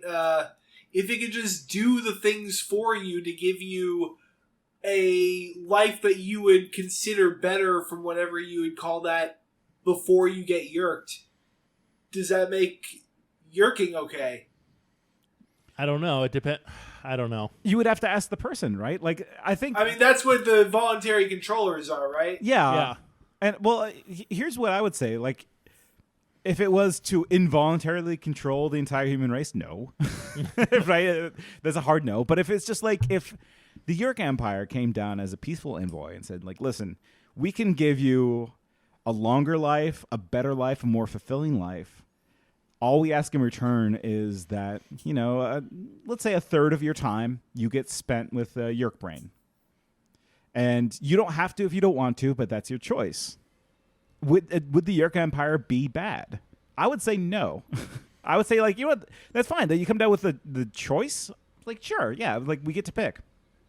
I mean, would that be the Yeerk Empire? No, that wouldn't be the Yeerk Empire. Yeah, the Yeerks living a thing. Yeah. That wouldn't be the Yeerk Empire, nor would we trust them wholeheartedly. But I'm just saying that there's a way to ethically yeerk someone, and there is an ethical yeerking under capitalism. Oh God, no. But Cassie continued. They have their talk. They're taking turns sleeping, and Cassie's I could kill her. Yeah, but there's this trust and rapport building between the two. Yeah. Right? She's I don't want to fall asleep because I don't trust her completely, but she does anyways. Yeah. And vice versa. Karen also falls asleep. Yeah. And Cassie telegraphs the end, the end decision comes in this book. She says, it would be easy. I had the power. I had the power to destroy her before she destroyed me. I should do it, but I knew I wouldn't. Not now. Not tonight. Not in cold blood. Life was sacred, even the life of an enemy. That right there, she's not going to kill this person. She's not going to do it. Cassie's a pacifist. Yeah. In this case. Right. And she keeps trying to talk herself into doing it. It's but how about the lives of my friends? Weren't their lives even more sacred? She's going back and forth. But first, Cassie has to have nightmares. She relives some of the more horrible traumas they've sustained. She relives the end of Book 10 with Eric the Chi just ripping everybody apart. She relives being a T-Rex eating. Yeah, she relives the termite queen scene. She relives the Hork-Bajurs, everything. Yeah, we get a nice recap of Cassie's character arc so far. Yeah. There's a lot of that in this book. I think that really ties into something that I want to say about this book in kind of a wider context. I'm not sure if there's going to be a better time than now, but just kind of looking at this book in the place that it comes in the whole arc, because this is almost exactly a third of the way through the whole series, right? So if you look at the first act, second act, and third act of the whole thing. This is when you're like really finishing up the first act and launching into the second one, right? And I've really liked looking in the book in that sense of kind of not quite like a series recap, but a way of like acknowledging how far the series has come and like looking at the kind of questions they're going to start addressing from here, right? Like getting from the setting the foundation to playing around with that nuance. Like early on, one of the first things that in the first few chapters, right after the battle, she goes through how each of the other teammates reacts to that first fight that they open with in the first scene. And it's a sense of like, this is the new routine now, right? Like, these are not the characters as they were at the start of this story anymore. These are new stages in like their development. They are now at a new place. And I think this book is really focused on that transition point from the characters as just the regular kids learning to adapt to this life to, okay, yes, we are past that introduction. Now we're going to get into what it is like for them now that this is their status quo. I think that's a great point. That's an excellent point.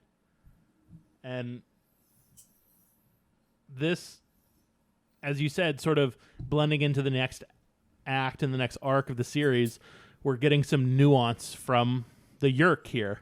Like, Aftran makes a brilliant point. Like, they're arguing, they're walking along, they're building their rapport. They're finding mushrooms. They're finding mushrooms to eat. Yeah. And which, by the way, I'm just like, no, you think you know which mushrooms are good? You don't know. Right, you don't. And I really like this point that, you know, the villain of this book, of this series, makes. Aftran says, "Do you see this? Do you see what I am without a host body? Helpless, weak, blind." And she's holding a caterpillar. She spun and pointed at the meadow. "Do you see those flowers? Do you see the sunlight? Do you see the birds flying? You hate me for wanting that? You hate me because I won't spend my life blind? You hate me because I won't spend my life swimming endlessly in a sea of sludge while humans like you live in a world of indescribable beauty?" She put the caterpillar down gently on its leaf. "Most of you humans don't even know what you have. You have the most beautiful planet in the galaxy. No other place is so alive. In no other place are there so many trees, so many flowers, so many amazing creatures. You live in a palace. You live in a paradise. And you hate me for wanting to live there too." Like, it's like, God damn. Yeah, because at this point, I always just kind of assumed they liked the pools. Right. It's like, it's like when I see, like, you know, a dog just like living in his own filth. I'm like, but he likes it though. He likes being dirty, this dog. Right. But having the yeerk say actually no, it's like you would expect. It smells. Yeah. We hate it. It's cold. It's dark and gray. It's like my first girlfriend was a ged turd, and I didn't even know because I was blind. It's like I didn't know. I thought you were cool with it. Yeah. And Cassie says, "I don't hate you." I like, and well, Karen. Sorry, not Karen. Aftran. Mm-hmm. Aftran doesn't believe her, right? Because like she can't bring herself. And by the way, I'm gendering Aftran. I just now realized, which we'll talk about in chapter 14 about how they do it. Yeah, but like. Yeah, I guess I'm just like, Aftran is also, through this process of explaining her situation to Cassie, coming to terms with Cassie not hating Aftran. Because she needs Cassie to hate her. Yeah. Right? It's the only way that she can justify doing the things that yeerks normally do. Take over her body, and use a person to experience this wonderful world that she's describing. Yeah, and Aftran continues. Sorry about reading all this, but I think that's fine. I think we should read it. Read it. "Do you know what life is like for us?" Karen asks. "In the yeerk pool, I mean." "No. We are born with 100 or more sisters and brothers. We don't hatch from eggs, and we aren't born in the way mammals are born either. 3 yeerks join together, They literally join together with 3 bodies becoming one. Then that one body begins to fragment. It breaks up into smaller pieces. Grubs, they're called. Bit by bit, the body disintegrates, and each grub that falls away becomes another yeerk. Sometimes there are twins, 2 yeerks in one grub. The parent yeerks die, of course. She looked at me to see my reaction. You weren't horrified? You weren't shocked? Actually, I was. I've studied a lot of different animals, so I guess I'm kind of hard to shock. Karen looked back at the meadow. In our natural state, we have an excellent sense of smell. We have a good sense of touch. We can hear, we can communicate using language of ultrasonic squeaks, but we cannot see. We are blind until we enter a host. Over the millennia, we have moved up the evolutionary chain to more and more advanced hosts. Eventually, the Geds became our basic host bodies. They're a clumsy, slow creature, but they have eyes. Oh, you can't imagine. You can't imagine the first time you enter a Ged brain and seize control, and suddenly you are seeing colors, shapes. It's a miracle. To be blind and then see. Just because they ate those mushrooms earlier, and yes. they've seen the colors. Yes. Yeah, I remember that feeling the first time I took them. Yeah, it's fucking sweet. You don't even know the colors. The fucking colors, you guys. The colors, dude. The colors. When you get into that Get's brain and you take control and you can see all the colors. To be blind and then see. And it's like, these are compelling arguments for yeerk freedom. Yeah, well, I like that you use the word yeerk freedom because that's the way that they see that. They see it as like we're enslaved by our lack of senses and our lack of being able to see the world that every other creature does, right? Mm-hmm. But does that make it right to take another person's body? That's kind of where we end with. She says there are those of us that wish it could be another way. That there was some middle choice between being slugs beneath the Andalite hooves and being slave masters, I suggested. I expected her to yell at me. Instead, she put her face close to mine. Her voice was low. Her green eyes so enormous, I almost felt I could see them to the yeerk inside. What would you do, Cassie? What would you do if you were one of us? Would you live your life as a blind, helpless slug? I didn't have an answer. Instead, I looked away. A chance look. Tan and black, moving fast. Ah, leopard! The leopard's back! I love that it cuts to leopard. Because it's just like, this is a great conversation, and I'm like learning a lot, and I'm feeling a lot. And oh no, a leopard! Yeah, it's like I read this book in almost one sitting last night, and I was fucking riveted with this chapter because it's like, oh god, yeah, of course. Why would you want to be a slug in a pool, blind, trapped with no future? Why would you do that? And then, oh god, leopard. And I love that breakaway because, like, how do you end that conversation in a book? You can't. Like, it's like, oh, then we continue on our path. Like, that's boring. Yeah. Why not just have a leopard? Harry Potter ain't got popping no leopard. up that way. Yeah. Throughout the book, like, there's constantly these moments that are really tense, and then suddenly fucking leopard. You know it doesn't have Finnegan's Wake doesn't have a leopard. Yeah. Yeah, let's talk about the existential life of or the existential state of being alive. Oh wait, leopard. You know what? Every single Shakespeare play would be made so much better if it ended every scene with just a fucking leopard. Exit pursued by a leopard. Yeah, exactly. That was the best scene in Shakespeare because it's a good transition. Just be attacked by an animal. Oh, how am I going to pay back this pound of flesh? Oh, well, it looks like the merchant was eaten by a leopard. What other classics would be improved by leopard? Oh, everything would be improved by a leopard. Are you kidding me? All right, well, name some classics. Like plays or just in general? Just in general. Oh, I was going to say Pride in leopards. Frankly, my dear, I don't give a leopard. And then, just, leopard. God, Jesus Christ. You truly are a king of leopard. Love it. Oh, God, yeah. Moses with a leopard. That would be fucking perfect. Bible ends with a leopard. Jesus, I've been reborn. Ah! Oh, man. So we good. know a lot about religion. Yeah, he gets attacked by a leopard, right? Yeah. The leopard of Bahosafet. Yeah. Okay.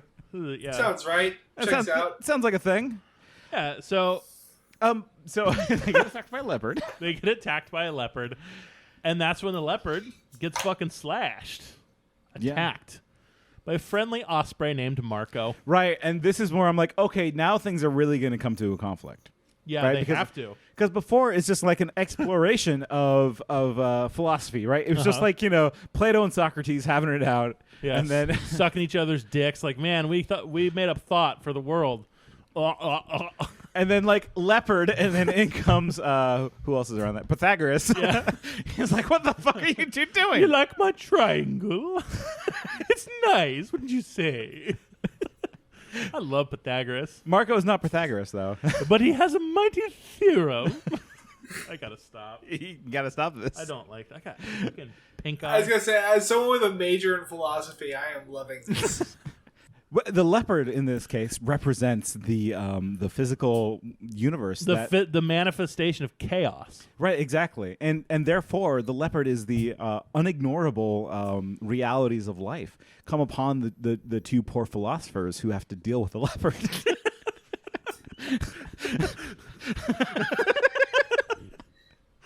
QED. You can't outthink a fucking big cat. Yeah. I like all your fancy thoughts. Can you outthink a leopard? I bet you think you're pretty smart, huh? Think you could outsmart a bullet? Yeah? Huh? Let's find out. Let's see what some Kantian dialectics taste like. So Marco fights off this fucking leopard. Yeah. The leopard's like, oh, fuck. Because Cassie lives in her brain. Marco lives in an osprey that attacks leopards. Yeah, and Cassie's like, fuck this, I'm morphing. Right. She just does it. Yeah. Goes straight wolf mode. Right, because like the leopard, it turns out the leopard actually takes out Marco because Marco like is a bird. Yeah. And the leopard goes after Karen again because the leopard has a taste for Karen blood. Dragging her away. Right. But the idea of being dragged away by any animal is terrifying. Oh yeah, for sure. And so listen, if there are any cougars out there that want to drag someone away and they'll be scared of it, you can find me at Animorphing Time. Ty, you're the type of person that would volunteer to be eaten by a weird German man. Yeah. I just like their culture. That's good. Anyways. And Marcus like, what the fuck are you doing? What the fuck are you doing? Yeah, like you're revealing the big secret that we all have. And Cassie at this point just kind of says, I don't care. I'm here to save Karen. Right. Right. She already knows Marco. It's fine. It's fine, whatever. Don't worry about it.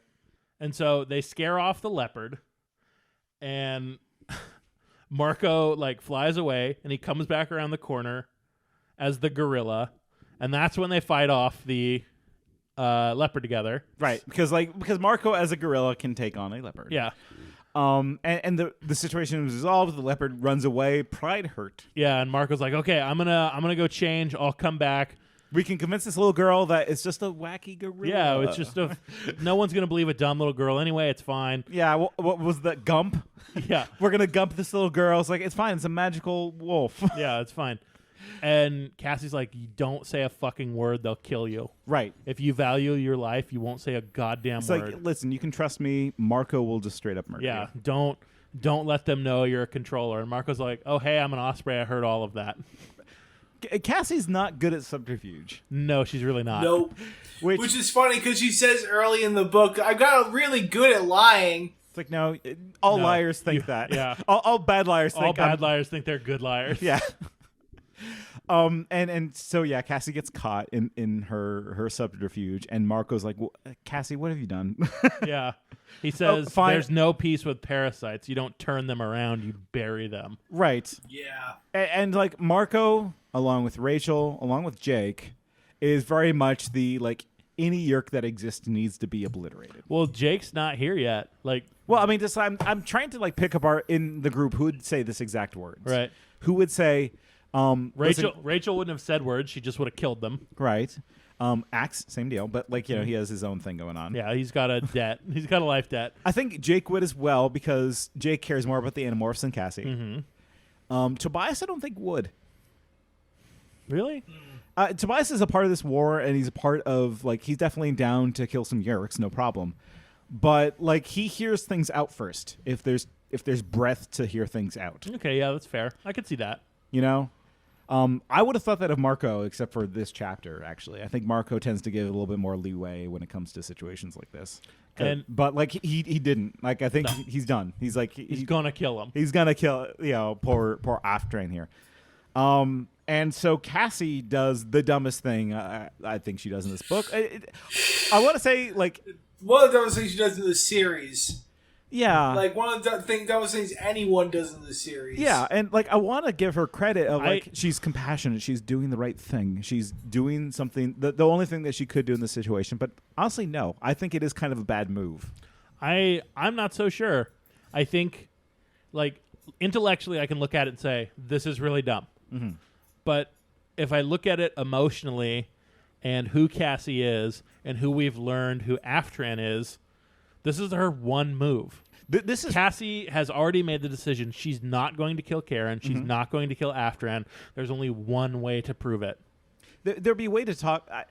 Here's my thing. This is more of a move that Cassie needs to do for herself. Yeah. And less about a move that would get her out, like would resolve the situation. Right. This is effectively the kid running under Free Willy and doing the thing where Free Willy jumps over the kid. Kid does not need to be there, but he needs to do it for himself to free Willy. Jump, Free Willy! Jump! Jump with all your might!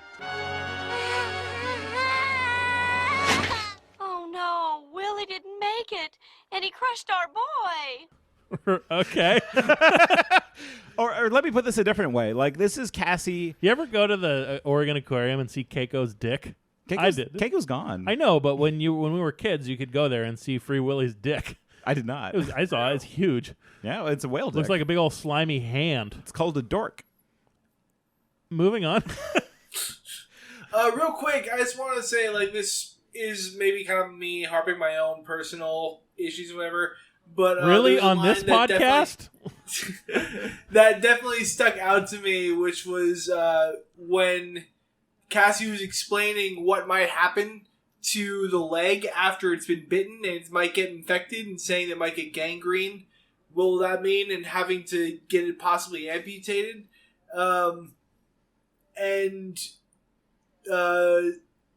The yeerk says, oh, great, I'm going to be stuck in not only like this little girl, but also a little girl who's a cripple.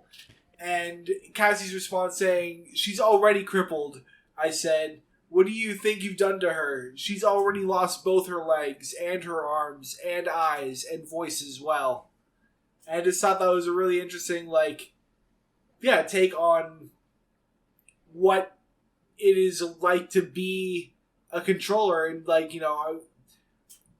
to not get too far into it, but one of the projects I'm doing for this last quarter of school before I graduate is working on the definitions of disability, and different groups have different things that they use as parameters. And yeah, just like the idea of what would be defined as being crippled, and yeah, because the girl does not have control of any of her bodily functions, right? So is being a controller a disability, right? I mean, yeah, the greatest sense, right? I mean, like, if you can't control anything about your body except for your own thoughts, that probably classifies. Yeah, it feels like being in a coma, right? Yeah, I don't know from experience, but from what TV has told me, at least, right? Like, being able to hear and kind of, like, sit there and think, but not being able to do anything. But, well, it highlights also, like, how little, I think, yeerks really think about the thing that they're controlling. Oh, yeah. And I say thing purposely, like, it's just like, I've gotten into my human meat suit and ready to go to work. I mean, let's get that pull. Let's get that pull. Yeah. Hell yeah. You come on Animorphin Time, you can do all the drugs you want. We need to find those mushrooms on that log. I just don't want to fuck up your audio, but yeah, sure. We don't care. No, we wanted that. You've listened to the first couple episodes of this. So Cassie does the one thing. Cassie smokes weed. She has to. Cassie, Marco, both of them. It's part of nature. It grows in the ground, you guys. Right. And she wouldn't do chemical drugs. She would like only things that are plants. Right. Marco would do pharmaceuticals and no. hallucinogens. Oh, are you? Cassie would do mushroom hallucinogens, but not LSD. Yeah. Are you kidding me? Fucking Rachel would be so hooked on Xanax and fucking Ativan like nobody's business. Rachel's very designer. I would have gone with Coke for her. Oh yeah, I mean she gets to Coke, but she's also like a rich, pretty woman. She's gonna be able to get the prescription she wants. She can afford Coke too. Yeah, exactly. She's like, oh, I'd never do meth while eating handfuls of Adderall. Yep. Tobias is an alcoholic. Yeah, sitting on the couch with dude just slugging back a bottle a night. The cycle continues. I wish I had a son to leave. Oh, wow. God. No, so Cassie does. Yeah, Cassie makes her dramatic move. I think the thing that she has to do for herself to define who she is. Yeah. Right? This is kind of like the thing of like, okay, I need to put my foot down of who I am and gain my identity. Can I make a decision from which there's no going back? Yep. This is it. So she's in a position where, Marco is going to start to gorilla down on some yeerk head. Mm-hmm. And so she does the only thing she can think of at the time and goes down to ear, gives Karen a little ear kiss. Uh-huh. And in goes Aftran into her brain, and she gets yeerk brained. And Marco's like, what the fuck, bitch? I would be saying the same thing. Yeah. It'd be like, this is the one thing that terrifies all of us. Yeah. Like, this is the worst case scenario. This is what happens to us. I would rather have a bullet than a slug. If it's any other yeerk, she's fucked. Yeah. Yeah. Right. For sure. And she, Aftran immediately takes control and turns into a bird. And Marco's like, fuck this. I'm getting our friends. You're fucking dead, bitch. Yeah. Would you fly away and, get help? Yeah. I wouldn't. Like, if I was Marco and I had the Marco emotions that he's having, I'd just be like, all right, mano y mano, I can take you on, bird. Here we go. If she's mid-morph, she's vulnerable, right? That was Estrin's plan the whole time, was to shoot her while she was mid-morph. No, and it's good that we took the time to pause on this, because I bet you Marco didn't want to make that decision. Oh, yeah. That's why he left, right? Well, we'll get to the part with Jake in this book about making decisions, but no, he's not going to make that decision. Marco is not willing to say, all right, I'm going to kill Cassie to get this yeerk out. Yeah. So that's why he goes to get back up. Right. Is that, he needs people in that firing squad. Yeah. It might not be my bullet, guys. If it's not your bullet, then it's my bullet. So Aftran takes to the skies, and Cassie gets to experience some of Aftran's memories while Aftran just goes through her memories.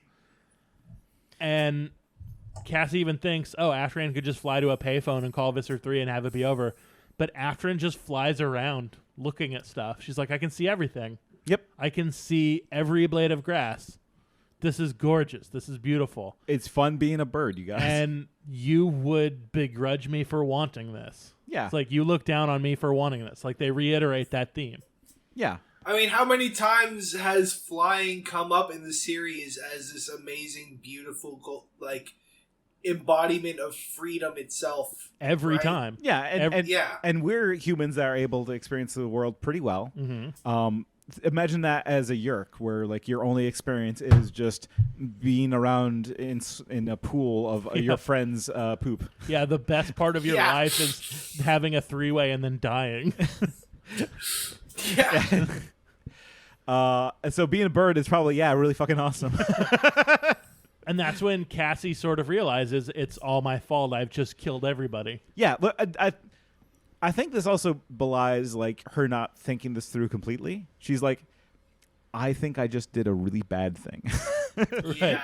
Yeah. I did something impulsive that felt right at the time, and I might have just killed all my friends. Right. By doing something that I thought was ethically good. Right. Right. It's like, okay, imagine this is a trolley problem where there's the trolley is coming down the tracks, and you have that lever, and if you break it, you save everyone. So you do that. You pull the lever, and in doing so, the train breaks, falls off the tracks, and lands in a school and kills an elementary. You're like, oh shit, I made the bad choice. This wasn't the good one at all. Right? Like this is the choice, like, felt good at the time, but just, oh shit, I didn't think it through, did I?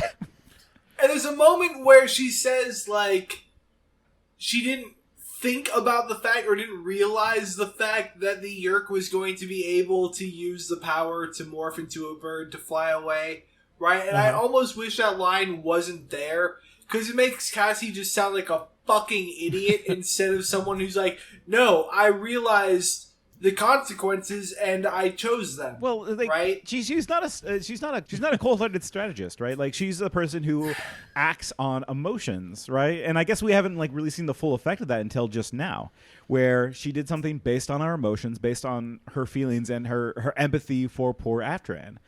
And I still feel like that's even stronger, though, if she makes that ethical and emotional choice fully aware of what that choice actually is, as opposed to making the ethical choice and then being like, oh, whoops, I didn't realize that the consequences were heavier than I thought they were.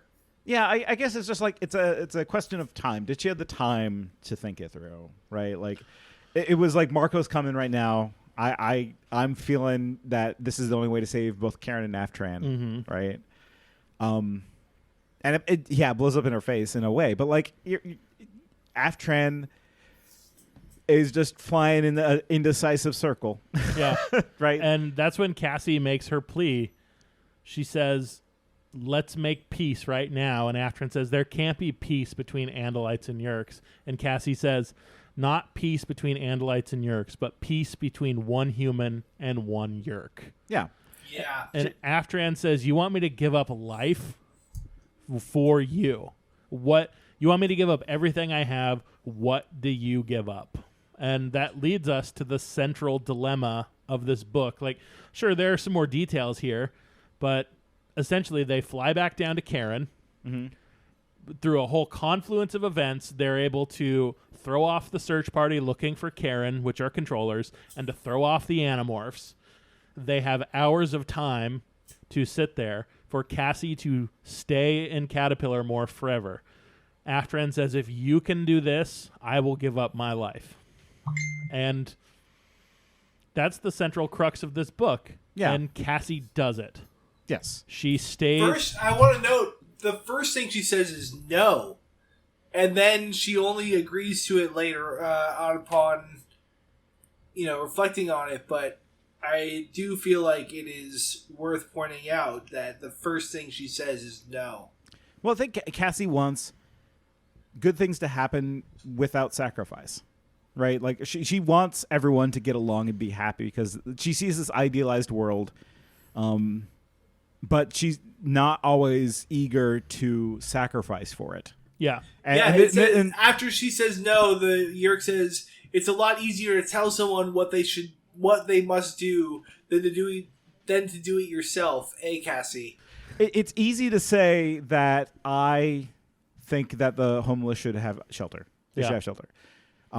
But it's a different thing to just say it and not take any personal responsibility. Yeah. You're not giving them a home in your house, or you're not building them a house. Right. So what Aftran is kind of proposing is like, no, you actually have to do the work now. You can't just say that I think that it's wrong to take over someone's body and you should just live as a slug. So I need to see proof that you're willing to make a sacrifice. And if you do that, then I'm willing to make a sacrifice. Because I've been feeling bad too, as it turns out. Yeah. You can't just make your profile picture a black square and post hashtag BLM. Yeah. Right. It's like it's time to get out on the fucking streets, Cassie. Yeah. Right. Yeah. And Cassie, she knows that this is it. Like, reading this, it almost felt like she's been trapped in a moral trap, right? She's fallen into a moral pit, and she's stuck there because if she she morphs out of the caterpillar, she knows that Aftran will say like, okay, you're saying what you want. You are just talk. You are just a person who feels bad but isn't willing to do the work and is willing to see other people suffer on your behalf. Yep. But if she stays the caterpillar, then she's a caterpillar. Yep. They give up she gives up everything she has. She gives up her parents. Right. She gives up her friends. She gives up her life. She gives up the ability to make the world better. Yeah, accurately, she sees that as also a selfish act because it is a selfish act on her end. She'll stay a forever caterpillar. She's an important person in a war for humanity's survival. Yes. She's also an important person for Chilipop and her family. And she's an important person to all the animals that she's taking care of. Like, you know, she's in a trap because if she stays a caterpillar, people are going to suffer. She morphs into normal Cassie, then people are going to suffer. Yeah, she has to kill Aftran, or Aftran's going to say, I know the secret of the Animorphs. Later. Yeah, and so, like, her actions are going to cause pain to somebody no matter what. Right. And there's no amount of pacificity that will prevent that. Yeah. So she makes a choice. She makes the choice to hurt herself. Yes. Which is a brave thing to do.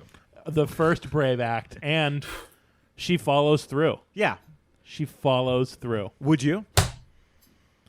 I would hope that I would. I can't say that I would, but I hope that I someday have that kind of conviction. I hope I have that kind of conviction, but I don't think I would do the choice that she did. It's a hard fucking choice. It is. Like, I'm not saying it's easy, but like what I'm saying is that it's a choice of, do you suffer for your enemies or do you suffer for the people that you know? Well, I mean, and like, I'm not saying like, you know, yeah, fuck those guys, right? Fuck them kids. Yeah, I'm not saying like fuck them enemies, right? Because like, you know, ultimately, like, yeah, no, we should all get along. But I know the people I know, like I know that they're not monsters. Right. And I know that you guys are like the enemies. You're probably not monsters either. But, you know, I would deal with the thing I know first, I guess.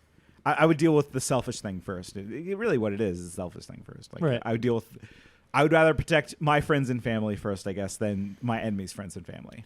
See, go on. The book puts it really pointedly. There's two lines back to back. To lose my parents, my friends, the entire world.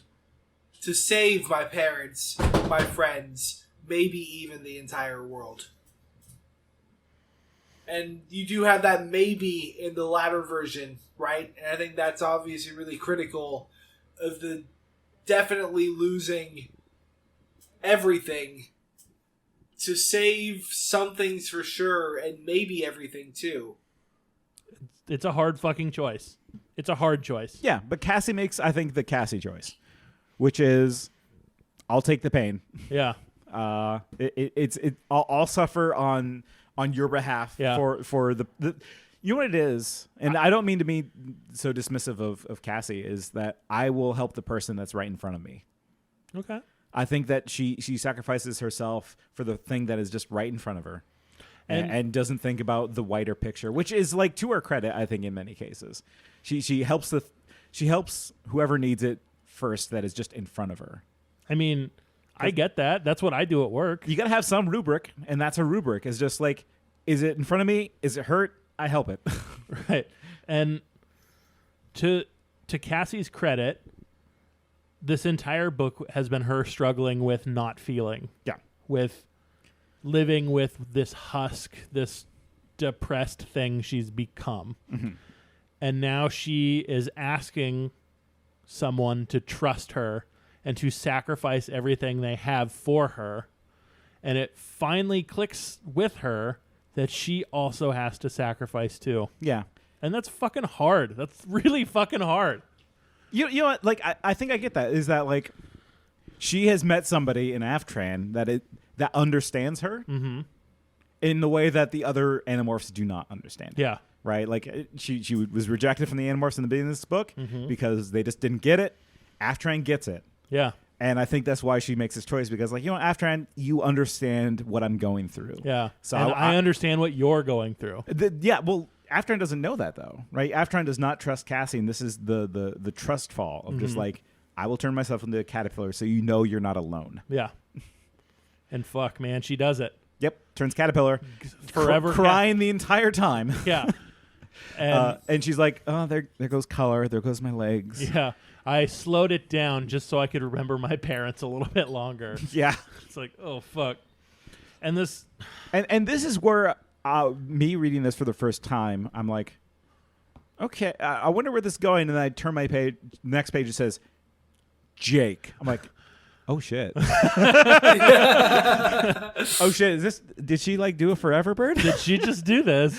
Because, like, I don't know. Like, I just assumed that, like, it was always going to be the crew until, like, in the later part, and then who knows what the fuck is going to happen. Because that's how books work normally. That's how serialized novels work, is that you keep your crew together because you spent time with them and you don't want to have to rebuild those relationships. Yeah.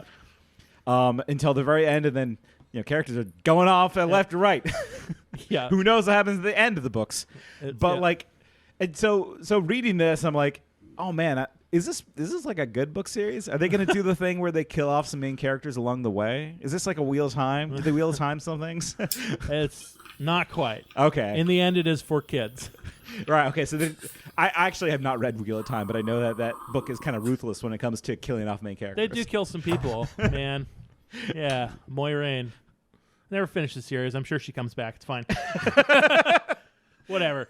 It doesn't matter, but like seeing the next chapter just being Jake, it's like, jarring, isn't it? Yeah, it's like this is not a Megamorphs. What are you doing? Yeah, and we basically get catch up. It's really unimportant shit. Yeah, we can also like cruise by a lot of this Jake stuff. Jake, it's like, oh, Marco found Cassie. Oh, okay. Wait, Cassie. Like the most crucial thing that happens in these Jake chapters is that Marco tells the Animorphs what happens, and Jake says, Cassie or the little girl, neither one of them leave alive. Mm-hmm. And he has that line where he says, I needed to be the one to make the decision, and I made it. Yep. And it's like, oh, fuck. Yeah. Jake's growing up. Well, it's more of just like, I wish, and I don't want to, I'll talk about it at the end, but like I have some hang-ups about the character they chose to take as the first-person perspective. Mm-hmm. And I'll talk about it when we kind of wrap this up. But Jake is turned into kind of the detached commander of, I do what needs to get done for the mission. I'm about the mission now. God damn it. He's the person that says, blow up the bomb when there are people, like the soldiers are still inside because we got to finish the mission. Yep. And he's just like, kill Cassie for the mission. Yeah. And they fly off to go take care of Cassie either way. Yeah. And they discover that there's a little girl crying over a caterpillar. Yeah. They're like, we found the controller. She's crying over a caterpillar, and we're all a bit worried. Come over here. We need to talk. Yeah. And Aftran lays it out, said, this is what Cassie and this is the deal we made. I'm going to honor it. Mm-hmm. You're probably going to kill me. And one by one, the Animorphs have to decide whether or not they're going to kill Aftran. Yeah. And in the end, they cannot break Cassie's promise to this little girl. It wasn't about making peace with Aftran. It was more about respecting Cassie's choice. Yeah. As a friend. Yeah, Which there's a line that comes before the neither Cassie nor that girl gets away that I wanted to highlight, which feeds into that respecting the choice, which is Jake speaking, saying, maybe we'll lose, maybe we'll win, I said, in reference to the war at large. But if we win and someday it's all over, you better hope that there are still plenty of Cassies in the world. You better hope that not everyone has decided it's okay to do whatever it takes to win. Which, great fucking point. Yeah. Why be in a war if there's nothing left? Yeah. Jake says a smart thing, which, it's like, yeah. It's like, wow, did you expect that, Nate? Jake to grow? Well. And that's what I really have always loved about the series is that they respect that there is no one correct point of view, right? You need Cassie's, you need Rachel's, you need Jake's, you need all of them, right? Some of them are just, particularly strong characters to relate to as a reader, but like all of these different philosophies are treated as equally valid in their own right in the end. Mm-hmm. Yeah, they all go, including Rachel, admittedly last. Rachel was the last one to head out into the woods to follow Jake and Caterpillar GF. And and then we get to the part of the book I dislike. Before we get to that, yes, we get this lovely little bit of Cassie going through metamorphosis. Yeah, where she turns finally. Well, I want to learn more about into her butterfly. Yeah, I want to learn more about the butterfly metamorphosis. It was the butterfly, I tell you, the butterfly. Nobody ever suspects the butterfly. I didn't burn down the school. It was the butterfly, I tell you. The butterfly. No one ever suspects the butterfly. If I'm not quoting that, I'm going to be quoting the Venture Brothers.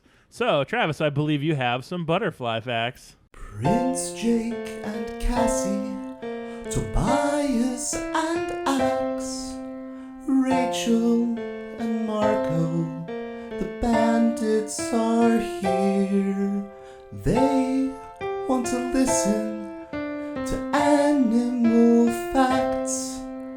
Fuck all the yeerks, Marco's mom is a bitch. Alright, so I got a few things on butterflies in general, real quick. One website said there are 17,500. Another one said 24,000 different butterfly species. Jeez, Mother Nature, get it together. Right? That's a pretty big margin of error. And then the first one that said 17.5 says that there are 750 specifically in the United States. So how many are there now, though, compared to 10 years ago? Right, yeah, compared to 10 years ago, 20 years ago. Anyway, so they can taste with their feet, which I thought was very appropriate for a Animorphs podcast. Yes, it is. God, that'd be terrifying. I live in a city. I don't want to taste with my feet.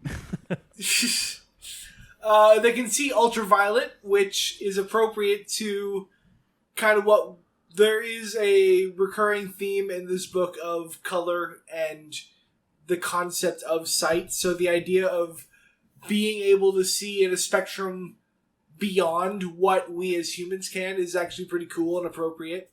They can't fly when it gets too cold, which I think is kind of cute. And I don't know which speed specifically, but a website said that the fastest butterfly top speed is 12 miles per hour. I could beat a butterfly in a foot race any day. So, I did some photo comparison, and it was actually relatively difficult to find because there's a lot that look kind of similar, but not quite. But then I found these finally, and I'm pretty positive this is what we're looking for. So like I said, 98% sure that it is a black swallowtail, also known as a East American swallowtail or a spice bush swallowtail. Ooh, spice bush, yeah.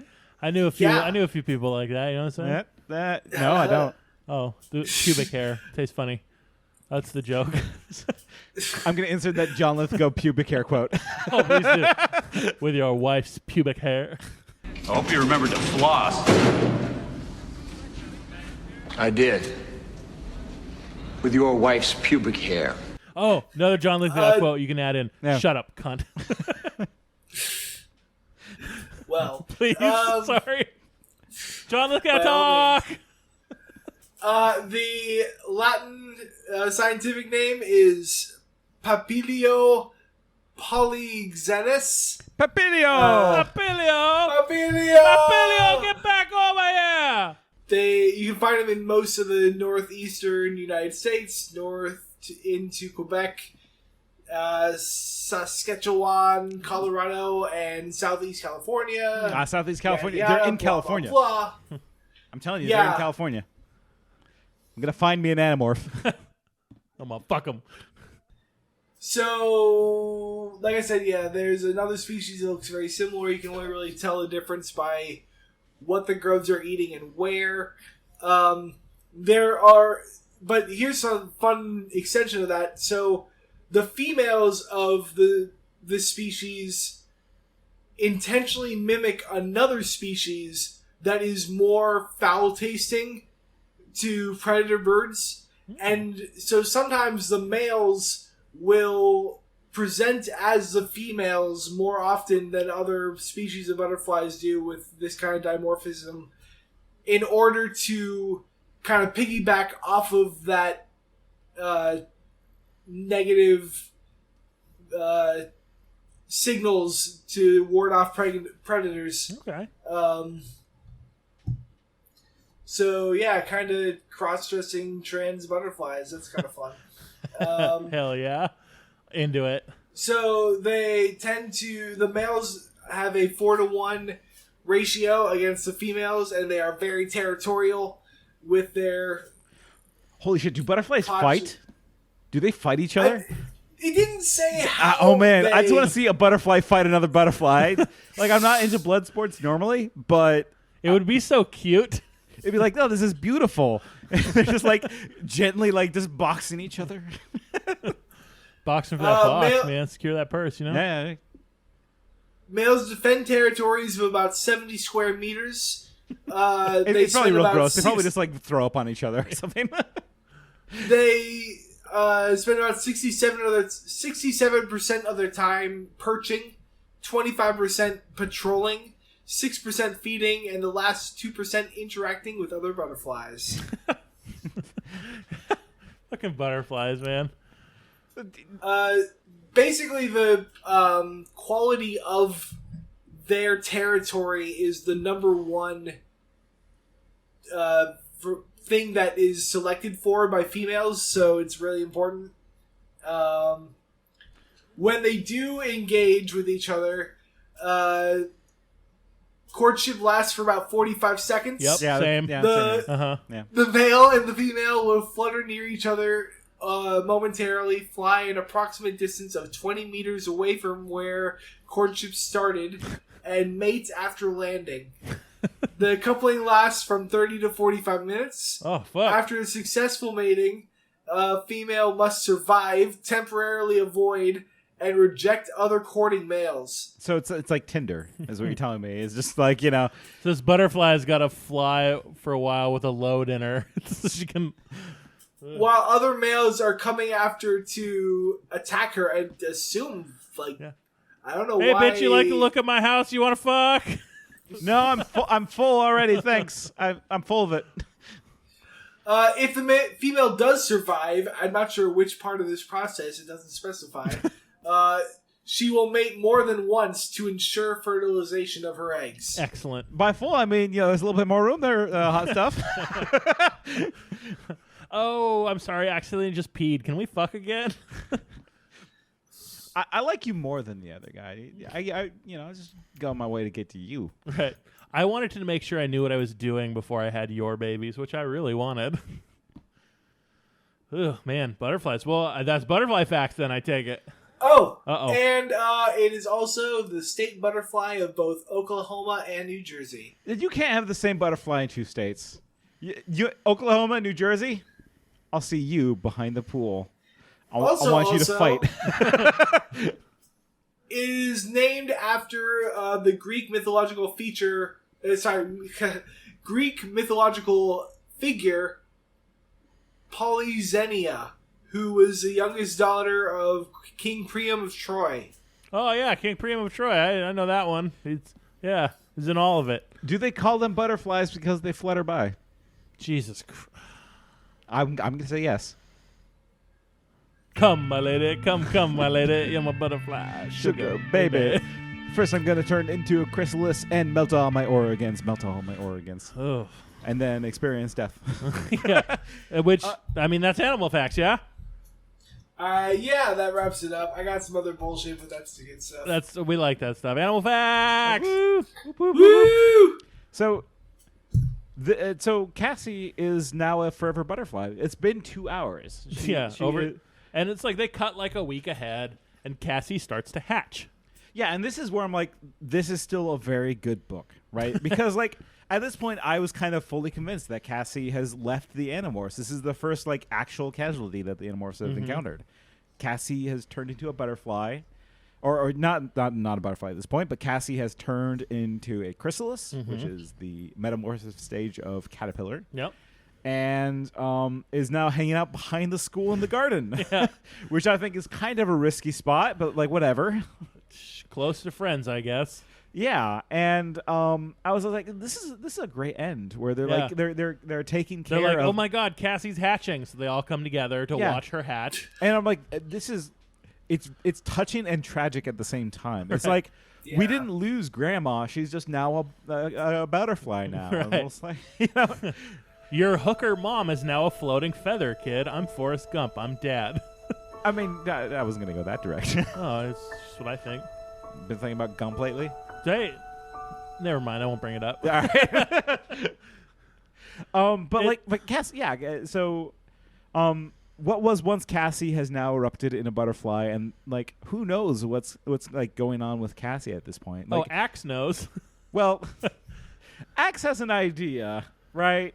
When Cassie would like the last chapter of Cassie's saga, right? We kind of see her like experiencing death and fading away and doing what Tobias did with a hawk, which is just become a butterfly. Yeah. Right. And she's like, "Oh my God, the colors! I'm alive! I can fly!" Right. It's the last chapter of Cassie's experience where she turns into a butterfly. Yeah. She finally hatches. I tested my wings. Sunlight had dried them. I was what I was, a butterfly. I would live a short life in a world of flowers. I wanted to cry, but my butterfly instincts told me I had work to do. Flowers, loaded with pollen, waited for me to help them live.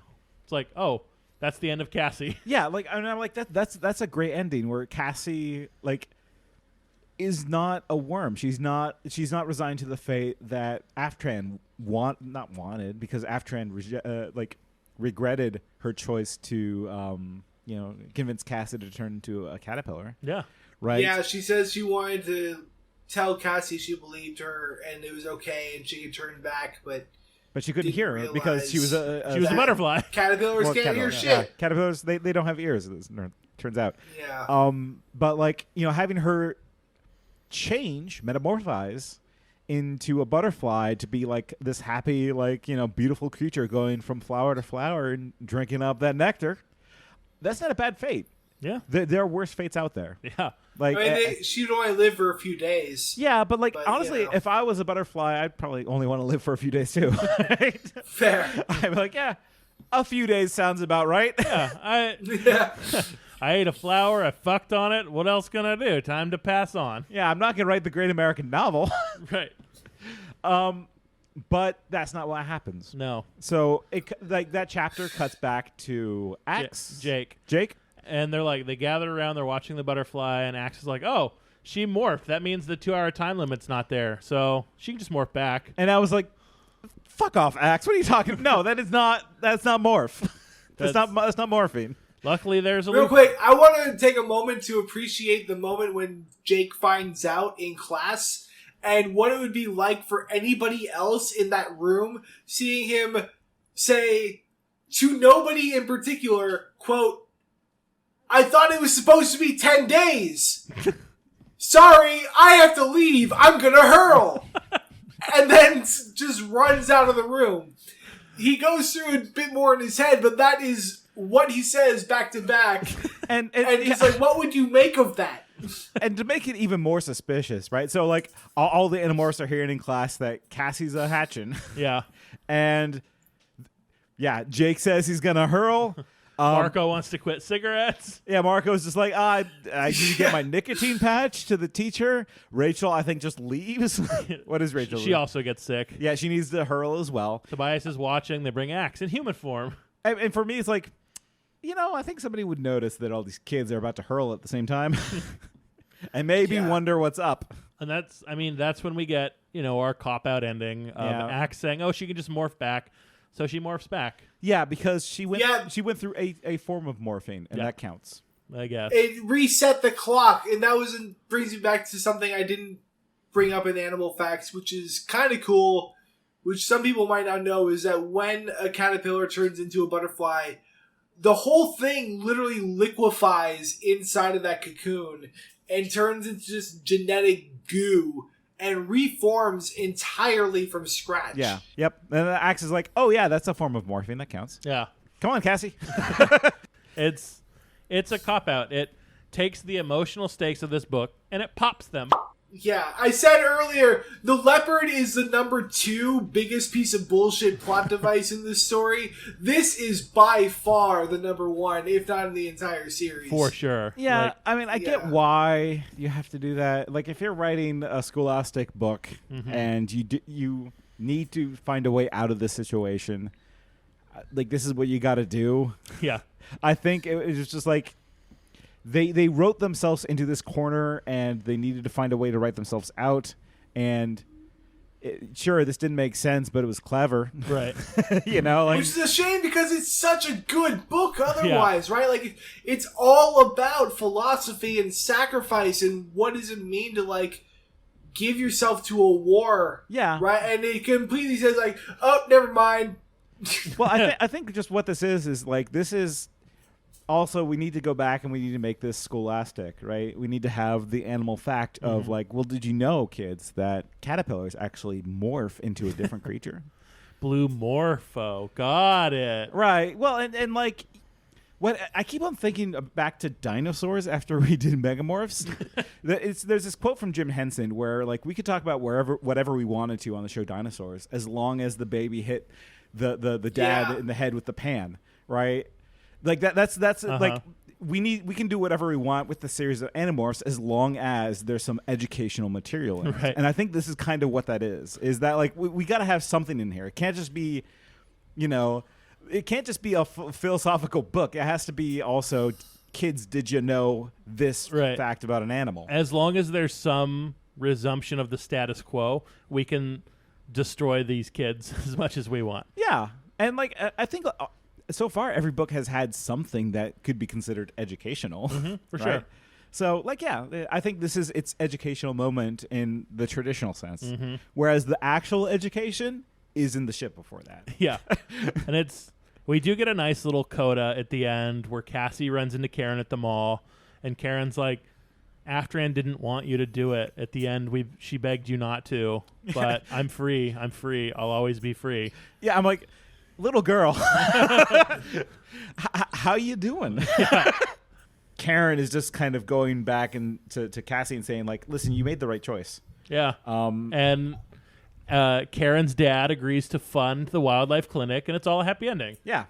Oh, that also reminds me, how the fuck was it so hard for them to infest this super billionaire if they already had his daughter, right? Why can't they just have her go to him in the middle of the night while he's asleep, and she sticks her ear next to his, and ta-da, they're done, right? Yeah. Or I mean, like, I think it's just like classic bad yeerk plans. Like they have a lot of these where it's just like, in order to yeerk the president, we have to get the CIA director. But in order to get the CIA director, we have to get like some guy in accounting. Yeah, we got to drink the blood of a Secret Service agent. Right? There's always some convoluted thing to it. So like, but like all that, I think they skim past it because it doesn't really matter for the core of this book, right? The core of this book is the first and second act. Yeah. Right. The Cassie's dilemma, her trolley. Yeah. So. That's Animorphs 19, the decision. I loved it. It's a great book. I like teared up and got sad during this book. Like, it's hard to talk about in this format, I think, because the writing is really good. Like the actual I'm tempted to call it prose, but yeah, it's prose. Yeah. The actual like language used in this book is effective. Yeah, in a way that other Animorph books aren't. This despite the cop out there at the end, I would put this probably top 3 Animorph books of the whole series. Yes, yeah, 100%. I think that it tackles adult subject matters in a serious way, in a respectful way, in a way that is not like preachy. Yeah, which is hard to do. Right? Like I didn't feel like I was being preached to at any time during this book. And I actually found a quote from Applegate. The shout out to Seropedia for this, but I think it's worth reading. Sometimes the bad guys of the world come at you guns blazing. Sometimes they come at you wearing a mask, hiding their intentions. deceiving and manipulating, turning one person against another without giving you a fair chance to fight back. Life would be easier all around if evil people would simply announce that they are evil. Life would be easier all around if evil people would simply announce that they are evil, so we could all reject them. But in many cases, evil creeps in, hiding behind politics, philosophy, patriotism, law, religion, science, art. Sometimes evil can be very plausible, logical. That's why we've gradually fleshed out the history of the yeerks. I hope that readers will, on occasion, find themselves thinking, you know what? The yeerks are making sense. They kind of have a point. It's easy to figure out right and wrong when it's clear as black and white. But the challenge in our lives is to be able to figure out right and wrong even when the bad guys kind of have a point. There you have it, everybody. Kathy Apples. Yeah, right from the apple's mouth. Jesus. So yeah, that's Animorphs number 19, The Departure. Travis, thank you for coming along on this departure with us. Thank you both for having me. Absolutely. It was a real honor. Anything you want to plug? Any shit you got out there? Any parting words? Anything you want to tell these people? I did want to say real quick, speaking of Kathy Apples, I just really want to appreciate how awesome I know you two have given praise to her and mixed praise and criticism to her husband, Michael. But I will say I didn't mention earlier when you're talking about the personal background with this, that my partner, who I've been with since the 10-year anniversary party of my injury, one of the big things that we bonded over was young adult literature, specifically Animorphs. And I have here my copy of the final book in the series, which they worked very hard to make the gift work out on time. As much sniping as we do on Michael Grant and as much love as we give Kathy Apples, I truly do think they're caring, thoughtful, heartfelt individuals. I mean, we wouldn't have this podcast if they weren't. No, and also I like to acknowledge the amount of risk that they take with these books as well. Yeah. Like, absolutely. I want to say it takes balls, but there's a better way to enunciate. Like, it takes balls and a big fat pussy to do this. Yeah, it takes courage to the write. The fattest of pussies. Yeah. God, my back hurts from carrying on this fat pussy all day. It takes courage to write these vulnerable stories for adults. And in order to frame it like a children's book series is risk, because at any point one of the editors just say, nope, too serious. Yeah. Make it about butterflies. And, you know, they didn't like back down, I think, from what they truly believe. And you can kind of see that in this book. Yeah. And, I'm glad they did. I think it was important for a lot of people. Yeah. This book has stuck with me for 34 fucking years. Yeah. God, I'm old. Yep. You know what you should do, though? What? Come, my lady. Come, my lady. You're my butterfly, sugar, baby. Come, my lady. Come, my lady. You're my butterfly, sugar, baby. Such a sexy, pretty little thing. This paper bitch, you got me sprung with your tongue ring. And I ain't gonna lie, cause your loving gets me high. So to keep you by my side, there's nothing that I won't try.